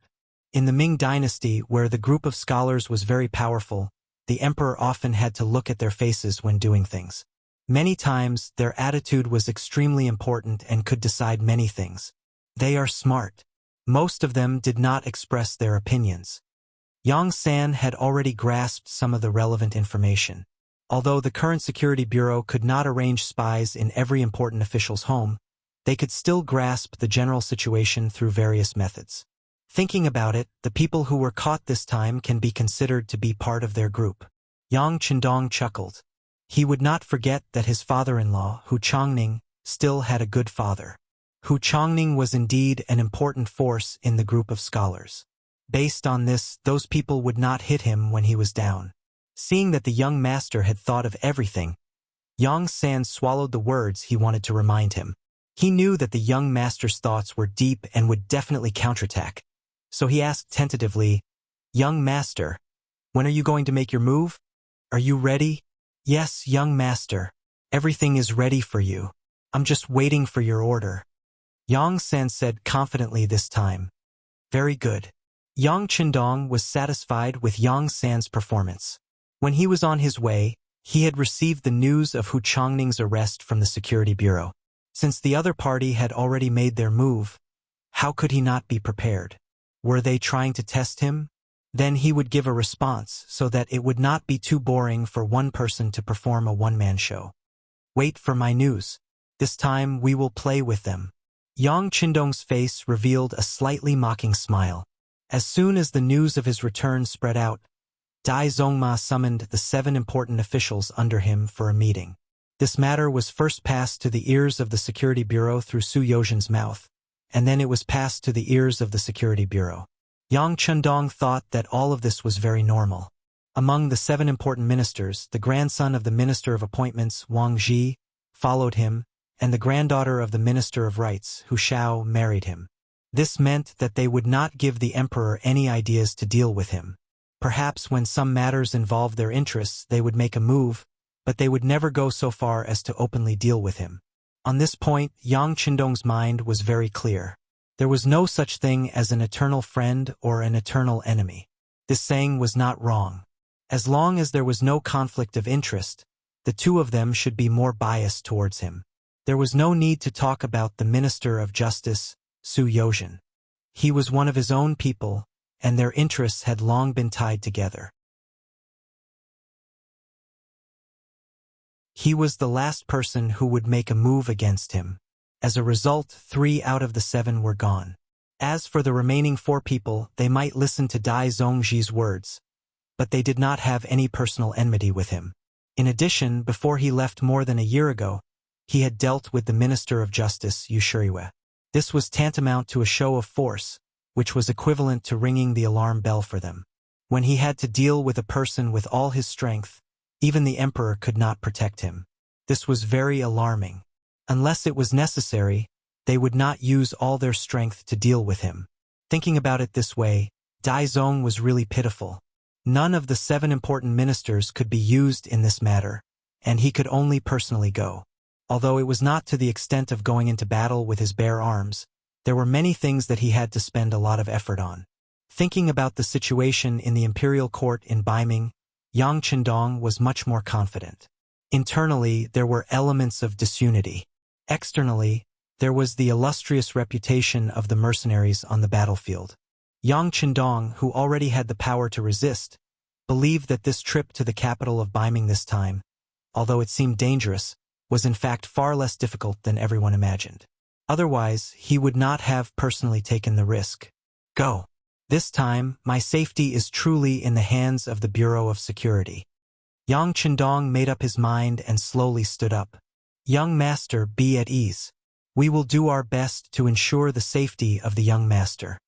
Yang San also stood up and spoke as if he was making a military order. With the official business over, Yang Chendong returned to the inner courtyard. 2nd Madame Qiao Yin and 4th Madame Xiang Nyangzi were not asleep. The 2 of them had already dismissed their servants and did not even bring their personal maids. They were just sitting in the hall. After not seeing each other for more than a year, the 2 of them greatly missed their husband. In the past, they had the experience of sharing the same bed. Although it was very embarrassing, reality had already told them that one of them was no longer able to satisfy their husband. Since this was the case, the two of them would go into battle together. The decision had been made, but after all, they had not done it for more than a year. Their faces were still red with embarrassment. When Yang Chundong appeared, they lowered their heads even more. However, the sixth young master's hearty laughter was heard. No one knows their husband better than his wife. Madams, I'm here. The current situation was indescribable, but in short, it was a storm. A battle was unavoidable. After the energetic Yang Chundong had more or less tidied up the two madams, he hugged each of them with one arm and began to chat. Although the two ladies had just experienced a war and were already very tired, after all, they hadn't seen their husband for so long, so they still had a lot to say in their hearts. This made them forcibly resist their sleepiness and stay to talk to Yang Chundong in detail. Seventh older sister is very pitiful. Although she does not have to worry about food and drink in the manor, I can see that her mood is somewhat depressed. Xiao Yin lay under Yang Chundong's arm and changed to a more comfortable position. She took the initiative to bring up Yang Duo's matter. Among his sisters, Yang Chundong respected his eldest sister the most. He loved his seventh older sister the most. Anyone who was close to him could see this. That was why Xiao Yin timely cried out for Yang Duo's innocence. Gossip is a fearful thing. Yang Chundong said these words with a sigh. In feudal society, women had always been in a subordinate position. As the saying went, if you marry a chicken, follow the chicken. If you marry a dog, follow the dog. This was a true portrayal of their lives. Yang Duo was a divorced woman. Although it was said that because of Yang Chundong's interference, it was not a divorce but a divorce. After all, she was not an ordinary person. Just based on the fact that she had a brother who was a duke, she was already incomparably powerful. Such a woman really made people love and hate her. She loved her beauty and status. She also hated her status. Her previous husband had been unceremoniously dealt with by Yang Chundong. If he married Yang Duo and was in a bad mood one day, wouldn't the Duke of Loyal and Daring deal with them the same way he dealt with her previous husband? It was almost impossible for a divorced woman to become the first wife of a man. However, you still want to marry the Duke of Loyal and Daring's older sister as a concubine? Are you really tired of living? Under these conditions and circumstances, no one had come to propose marriage even though they had been divorced for more than 2 years. It looked like Yang Duo was really going to become an old lady and be alone for the rest of her life. As Yang Chundong's wife and the one who had followed the young master for the longest time, how could Xiao Yin not ask? How could she not be anxious? That's right. Sometimes, when I see seventh sister standing by herself, she really does give off a very lonely and pitiful feeling, Lady Xiang said cooperatively. She was naturally paying attention to Yang Duo because her husband was very fond of his youngest sister. As a wife, it was only right for her to worry about this matter. The voices of the two wives were tinged with grief, but Yang Chundong had an indifferent expression. It's fine. When I take you away this time, I'll take seventh sister with me. She'll definitely find someone she likes, something she likes to do, and a home that belongs to her. In the capital, Yang Chundong did not only have seventh sister, but she was the only one without a husband, so she was the most suitable person to be taken away. Others would not say anything, and they would only say that he was a younger brother who valued friendship, so there was no need to be polite. Hearing that Yang Chundong was going to take Yang Duo away, Xiao Yin breathed a sigh of relief. She was really worried that her husband would only take them away and leave seventh sister behind. If that was the case, she did not dare to imagine what would happen. At the very least, she would often accompany seventh sister and chat with her. But once she was gone, wouldn't seventh sister be even more lonely?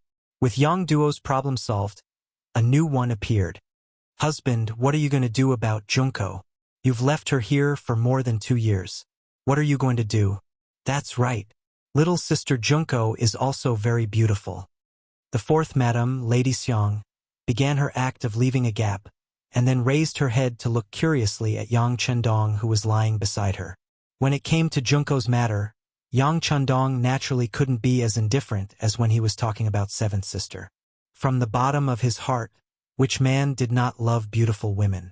Especially Junko's body was full of nobility, and she was very beautiful and smart. But if he had to take her for himself just because she was beautiful, Yang Chendong could not do such a thing.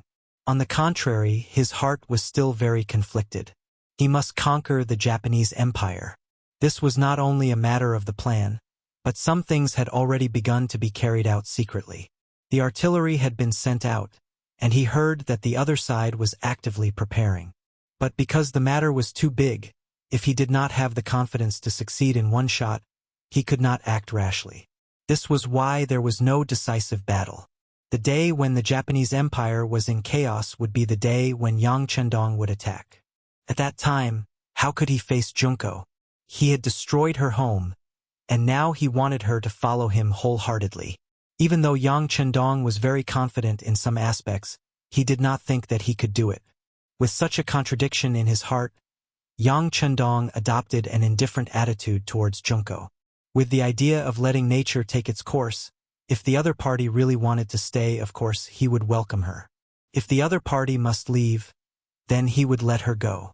It could only be said that they were not fated to be together.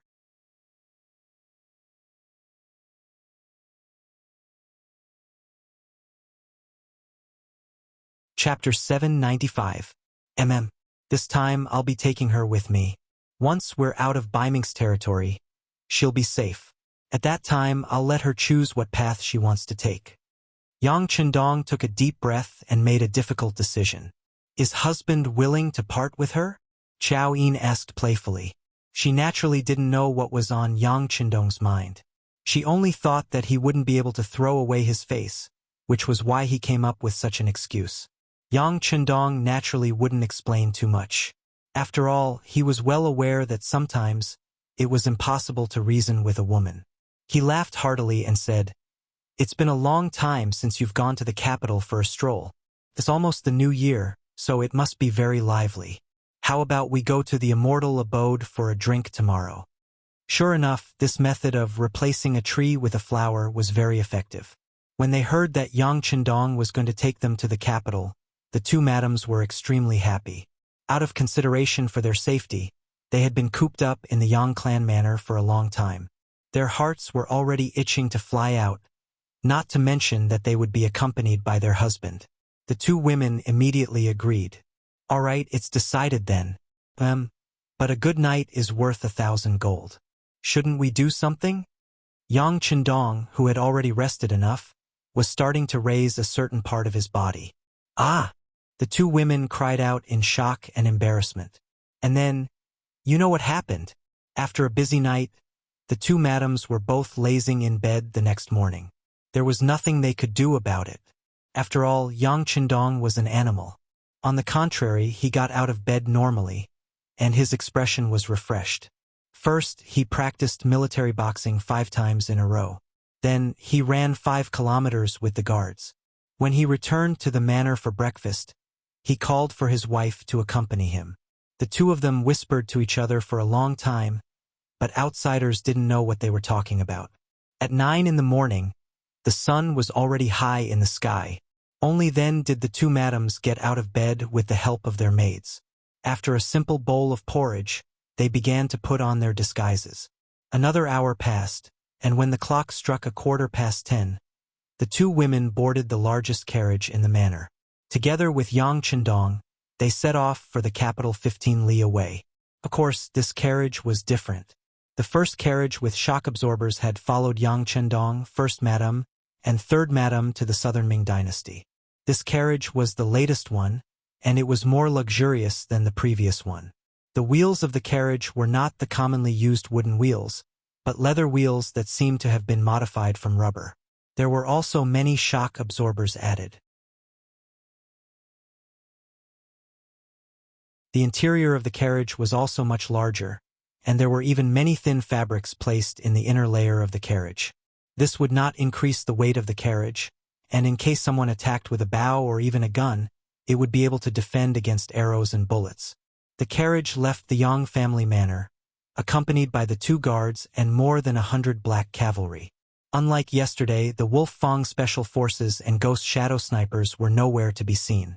Under the escort of more than 100 black cavalry, the carriage left the manor and headed straight for the Yongding gate of the capital. The moment the carriage left the manor, the embroidered uniform guard spies who had been keeping watch outside received the news. This news was then reported up through the ranks, and it didn't take long for it to reach Chief Eunuch Jining. It seems like he's about to make a move. Have someone keep a close eye on them. Without orders, they're not to act rashly. Jining still didn't know what Yang Qindong was planning, so she could only wait and see. This allowed Yang Qindong's group to enter the capital without any obstructions. The 100-some black cavalry appeared on the streets of the capital in an awe-inspiring manner. Their appearance naturally attracted the attention of the common people, and a piece of news quickly began to spread through the crowd. This is the Duke of Loyalty, known as the War God. Not long ago, he was ordered by the Emperor to reclaim Tulu City.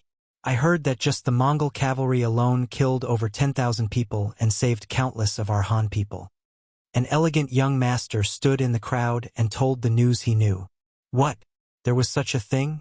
Why haven't I heard of it before? Many of the commoners who suddenly heard this revealed shocked expressions. There was also this person who had a disapproving expression. It was clear that they would not believe this kind of rumor. Of course you wouldn't have heard of it. Let me tell you, isn't it almost the new year? When the time comes, His Majesty will announce it as a joyous occasion for the entire country. This news is still under lockdown. If not for the fact that I have a friend who is an official in the Bureau of Military Personnel, I wouldn't have heard of this news either. The elegant young master found a legitimate reason, his face saying that he had many connections and couldn't be like them. Yes, my master also mentioned it in his residence. It really is true. A man in the garb of a retainer in the crowd suddenly said, cooperating with the young master. This immediately drew everyone's attention. For a matter, if one person said it was true, it might not be credible, but when more people said it was true, then it couldn't be treated as idle. For a time, this news blew like a cold wind in all directions, and some people with big mouths began to spread this news out. But as the instigator, the young master and his servant had long disappeared into the crowd. They were originally secret agents of the Security Bureau and were used to playing many roles. What happened just now was just a very common case in the mission. When the news spread, Yang Qindong's carriage was moving through the crowd. It was rare for people to make way for him from afar. This was a form of respect for heroes, but how could it not be a reflection of the people's hearts? The embroidered uniform guards who had been following the carriage were also stunned by this scene. However, it was clearly too late to investigate the source of the news. Seeing how much the common people loved the Duke of Loyalty, they had no choice but to report this news to their superiors. In the imperial palace, Zhu Qiyu, who had also heard the news, was waiting for the latest developments. Suddenly, he heard a report from one of his subordinates. When he heard the rumors on the streets, his face filled with anger, and he suddenly roared, "This is kidnapping! Kidnapping! When he went to attack Talu City, when did he receive our edict? What is he trying to do? Does he think that because he has the support of the common people we don't dare to do anything to him? This is Baiming's capital. Here we have the final say, we have the final say." Seeing the emperor's anger, Jining dropped to her knees and cried, "Your Majesty, please calm down, Your Majesty, please calm down. In truth, if you think about it carefully, this isn't a bad thing. Since this news has spread, it must be the work of the Duke of Loyalty. Doesn't this mean that he intends to gift Talu City to Your Majesty?" Zhu Qiyu, who had wanted to continue roaring to vent his dissatisfaction, suddenly stopped. Instead, he seemed to be thinking about something. Soon after, he chuckled and said, "That's right. My beloved subject's words are exactly what we want. Since that's the case, I'll let some people know what it means to lift a rock and smash one's own foot. How about this? Immediately pass down the order to spread the news that the Duke of Loyalty attacked Talu City on our orders. Let everyone in the world know, ha ha. A tiny Talu City naturally didn't enter Zhu Qiyu's eyes. He didn't even consider how many Mongolian soldiers there were in the city or how many Han commoners were under threat.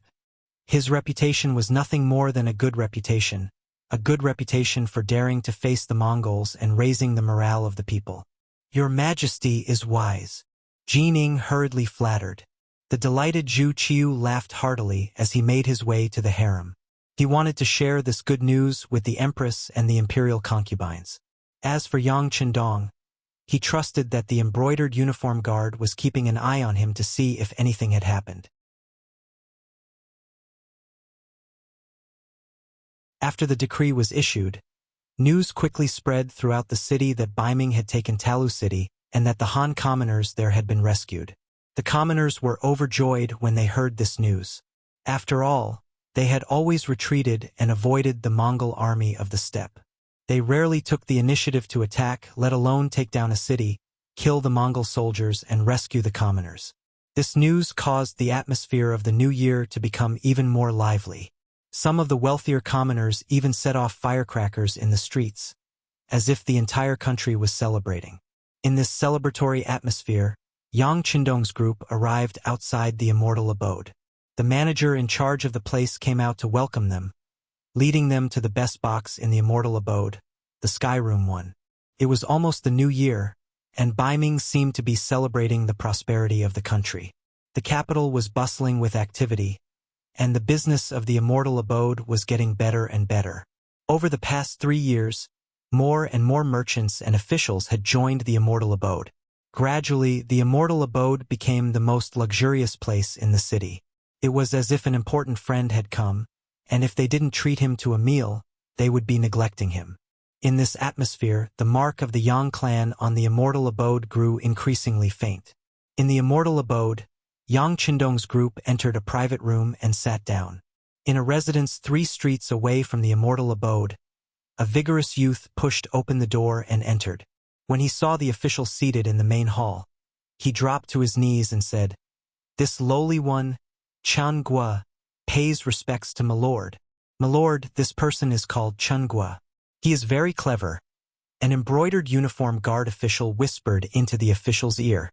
The person called my lord had a rather pale complexion. Even if one looked closely, they wouldn't be able to see any beard at the corner of his mouth.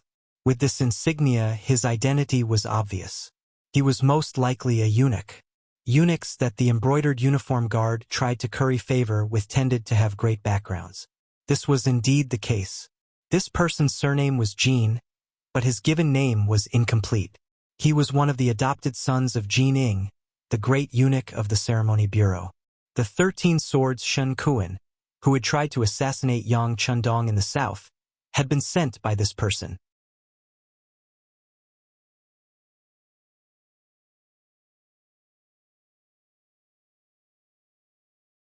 Chapter 796.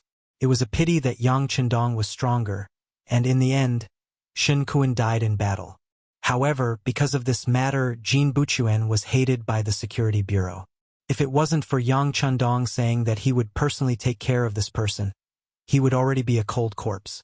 The Imperial Guard Baihu standing beside Jin Buchuan was named Tong Lai. He was originally just a hoodlum on the streets, but he relied on his bootlicking skills to enter the Imperial Guard. After relying on Jin Buchuan, he was able to obtain the position of Baihu. It was as if a black chicken had turned into a phoenix. After becoming a Baihu and enjoying the benefits of power, Tong Lai was no longer satisfied with his current position. He wanted to continue climbing up, so he started to rope incapable people. This Chun Gua was someone he had his eyes on. Reality proved that his judgment was not wrong. This person that he relied on as his trusted aide brought him good news. They had actually found the Mongol army's spy in the capital and found a place for them to stay. The Mongol army's spy in the capital had always been an existence that gave the Imperial Guard headaches. They came and went without a trace, and their organization was very tight. They were like an annoying mosquito that would appear when you were sleeping and disappear when you woke up to look for them.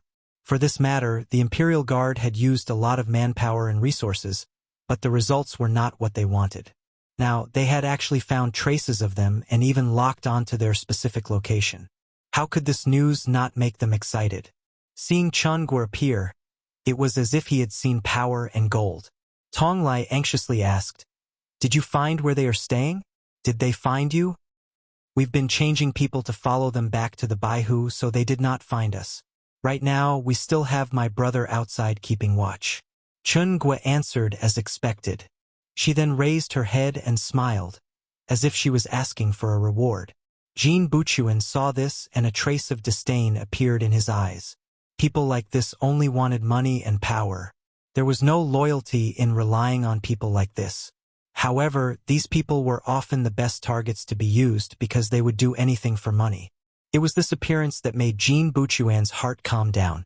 He also found out from Tong Lai that there was more than one embroidered uniform guard watching them, so the possibility of them being connected was close to zero. Haha, good. If that's the case, then I'll have to ask Brother Chen Gua to lead the way. The sound of a male duck's throat was extremely thin, making people feel uncomfortable after hearing it. But at this moment, no one dared to say such a thing. They all lowered their heads and cupped their fists, saying, "Congratulations, sir, for making a new contribution. Ha ha ha, let's go." Jin Buchuan, who appeared to be extremely happy, laughed heartily as he walked out of this ordinary little courtyard under the escort of the crowd. Chun Gua lowered her head and walked at the very front. Her lowered head revealed a resolute expression, completely different from the flattering smile from before. Other than himself, no one else knew about his other identity. One of the secret agents of the Security Bureau. He was one of the members who had infiltrated the embroidered uniform guard 3 years ago. Because he had never been sent on a mission, his identity was unknown to outsiders. But just a few days ago, when he had just returned home, he had suddenly been captured and brought to an unknown place with his head covered. There, he had met his highest superior, the head of the Security Bureau, Yang San. In his excitement, he had accepted a new mission. From that moment on, Chun Gua knew that his opportunity to perform a meritorious service had come. If he performed well, he might even be able to stand out among his peers and bring glory to his ancestors. With this excitement, he carefully studied every detail of the mission, which led to the scene where he took the initiative to appear here today. The others didn't know what Chen Gua was thinking. Everyone still treated him as one of their own, following behind him as they walked down the main street. What he didn't know was that every step he took forward was a step closer to death. Following behind Chen Gua, it didn't take long for them to arrive at a place bustling with activity. This place was clearly more lively than many other places nearby. If this wasn't the immortal abode, where else could it be? They're here. Jin Buchuan couldn't help but frown when he saw the immortal abode. It wasn't because he felt that something was wrong, but because he had just received news that the Duke of Loyalty had come to the immortal abode with his 2 wives. Jin Buchuan felt a bit of fear towards the Duke of Loyalty. Even though this person was so powerful that even his godfather had to avoid him, the main reason was that he was the one who had sent the assassin Shin Kuan. Even though the assassin was already dead, and there was no proof if the Duke of Loyalty went crazy, would he be able to reason with him? Jin Buchuan felt a bit uncertain. Beside him, the official Tong Lai didn't know about any of this. As soon as he entered, he only raised his head and glanced at the 3 words immortal abode, then stopped thinking about it. This wasn't surprising. The embroidered uniform guard only had a goal in mind. They didn't care about the process. So what if it was the immortal abode? A while ago, the embroidered uniform guards had gone to the residence of Hu Shao, the Minister of Rights. They had even taken away his eldest son. Nothing major had happened. Because of this, a small immortal abode was naturally nothing in his eyes. "You guys, come here." The sharp-eyed Tong Lai discovered several other embroidered uniform guard agents hidden among the commoners. He waved his hand and called them over. "Let me ask you, did that Mongol enter this place?" "Yes, we saw it with our own eyes." The agents all nodded, confirming Chun Gua's words. Tong Lai was also a smart person. He never placed all his trust in a single person. Now that everyone was saying the same thing, he couldn't help but believe 90% of it.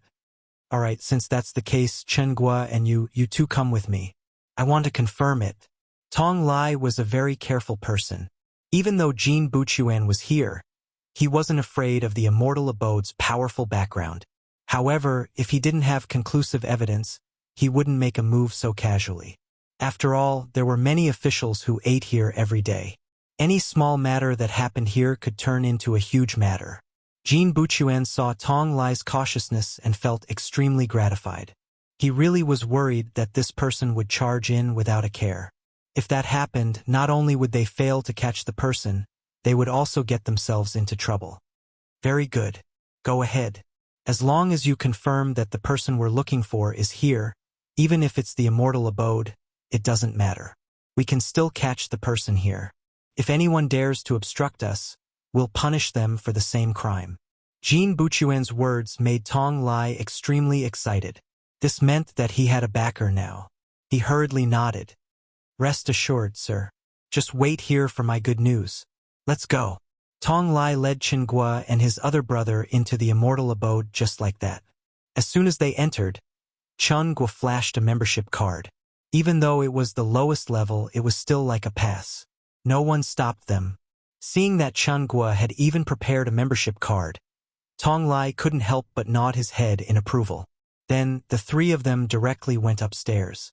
Coincidentally, as soon as the three of them reached the second floor, they saw a figure appear in front of them. Then, that figure gradually disappeared into the distance, heading straight for the third floor of the immortal abode. That's the person we were watching before. This time, Chen Guo didn't need to say anything. The other person took the initiative to speak. In fact, even without him saying anything, Tong Lai also noticed that the person was wearing a Han Chinese robe. However, underneath the robe was a pair of Mongol felt boots. This kind of felt boots had become a symbol of the Mongol people, and a very obvious one at that. Of course, this wasn't much. The most important thing was the way this person walked. He didn't walk like an ordinary Han Chinese, but rather like a crab walking sideways. Normally, a person could disguise themselves and change their appearance. However, the way they walked was something that had been ingrained for many years. It wasn't something that could be changed just because one wanted to. It was precisely because of this that Tong Lai recognized this person's identity. Putting aside whether or not he was a spy, he was definitely a Mongol. Sir, he went to the third floor? With this membership card in my hand, I can't go up to the third floor. If I don't do it properly, I'll attract trouble. Chen Guo looked at the card in her hand with a mournful expression, then shook her head. No matter. Tong Lai didn't seem to mind at all. Chen Guo, immediately go and inform sir that I've already locked onto the Mongol spy. Sir, please come and apprehend him. Without a membership card, they could only force their way in. With Tong Lai's strength, it might be a bit troublesome, but with Jin Buchuan, there wasn't much of a problem. Behind him was Chief Steward Jin Ing. In the capital, there was nothing that he couldn't handle. Moreover, if they really did catch the Mongol spy here, it would be a great achievement. At that time, they would be able to control the immortal abode. It would be normal for them to bleed a bit. When that time came, wouldn't he also have to bask in the glory? After receiving the order, Chen Guo turned around and went downstairs.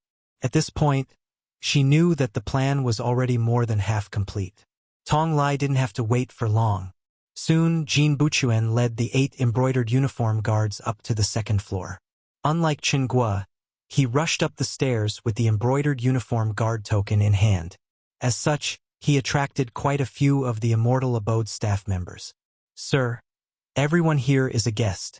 There shouldn't be any bad people. Is there a misunderstanding?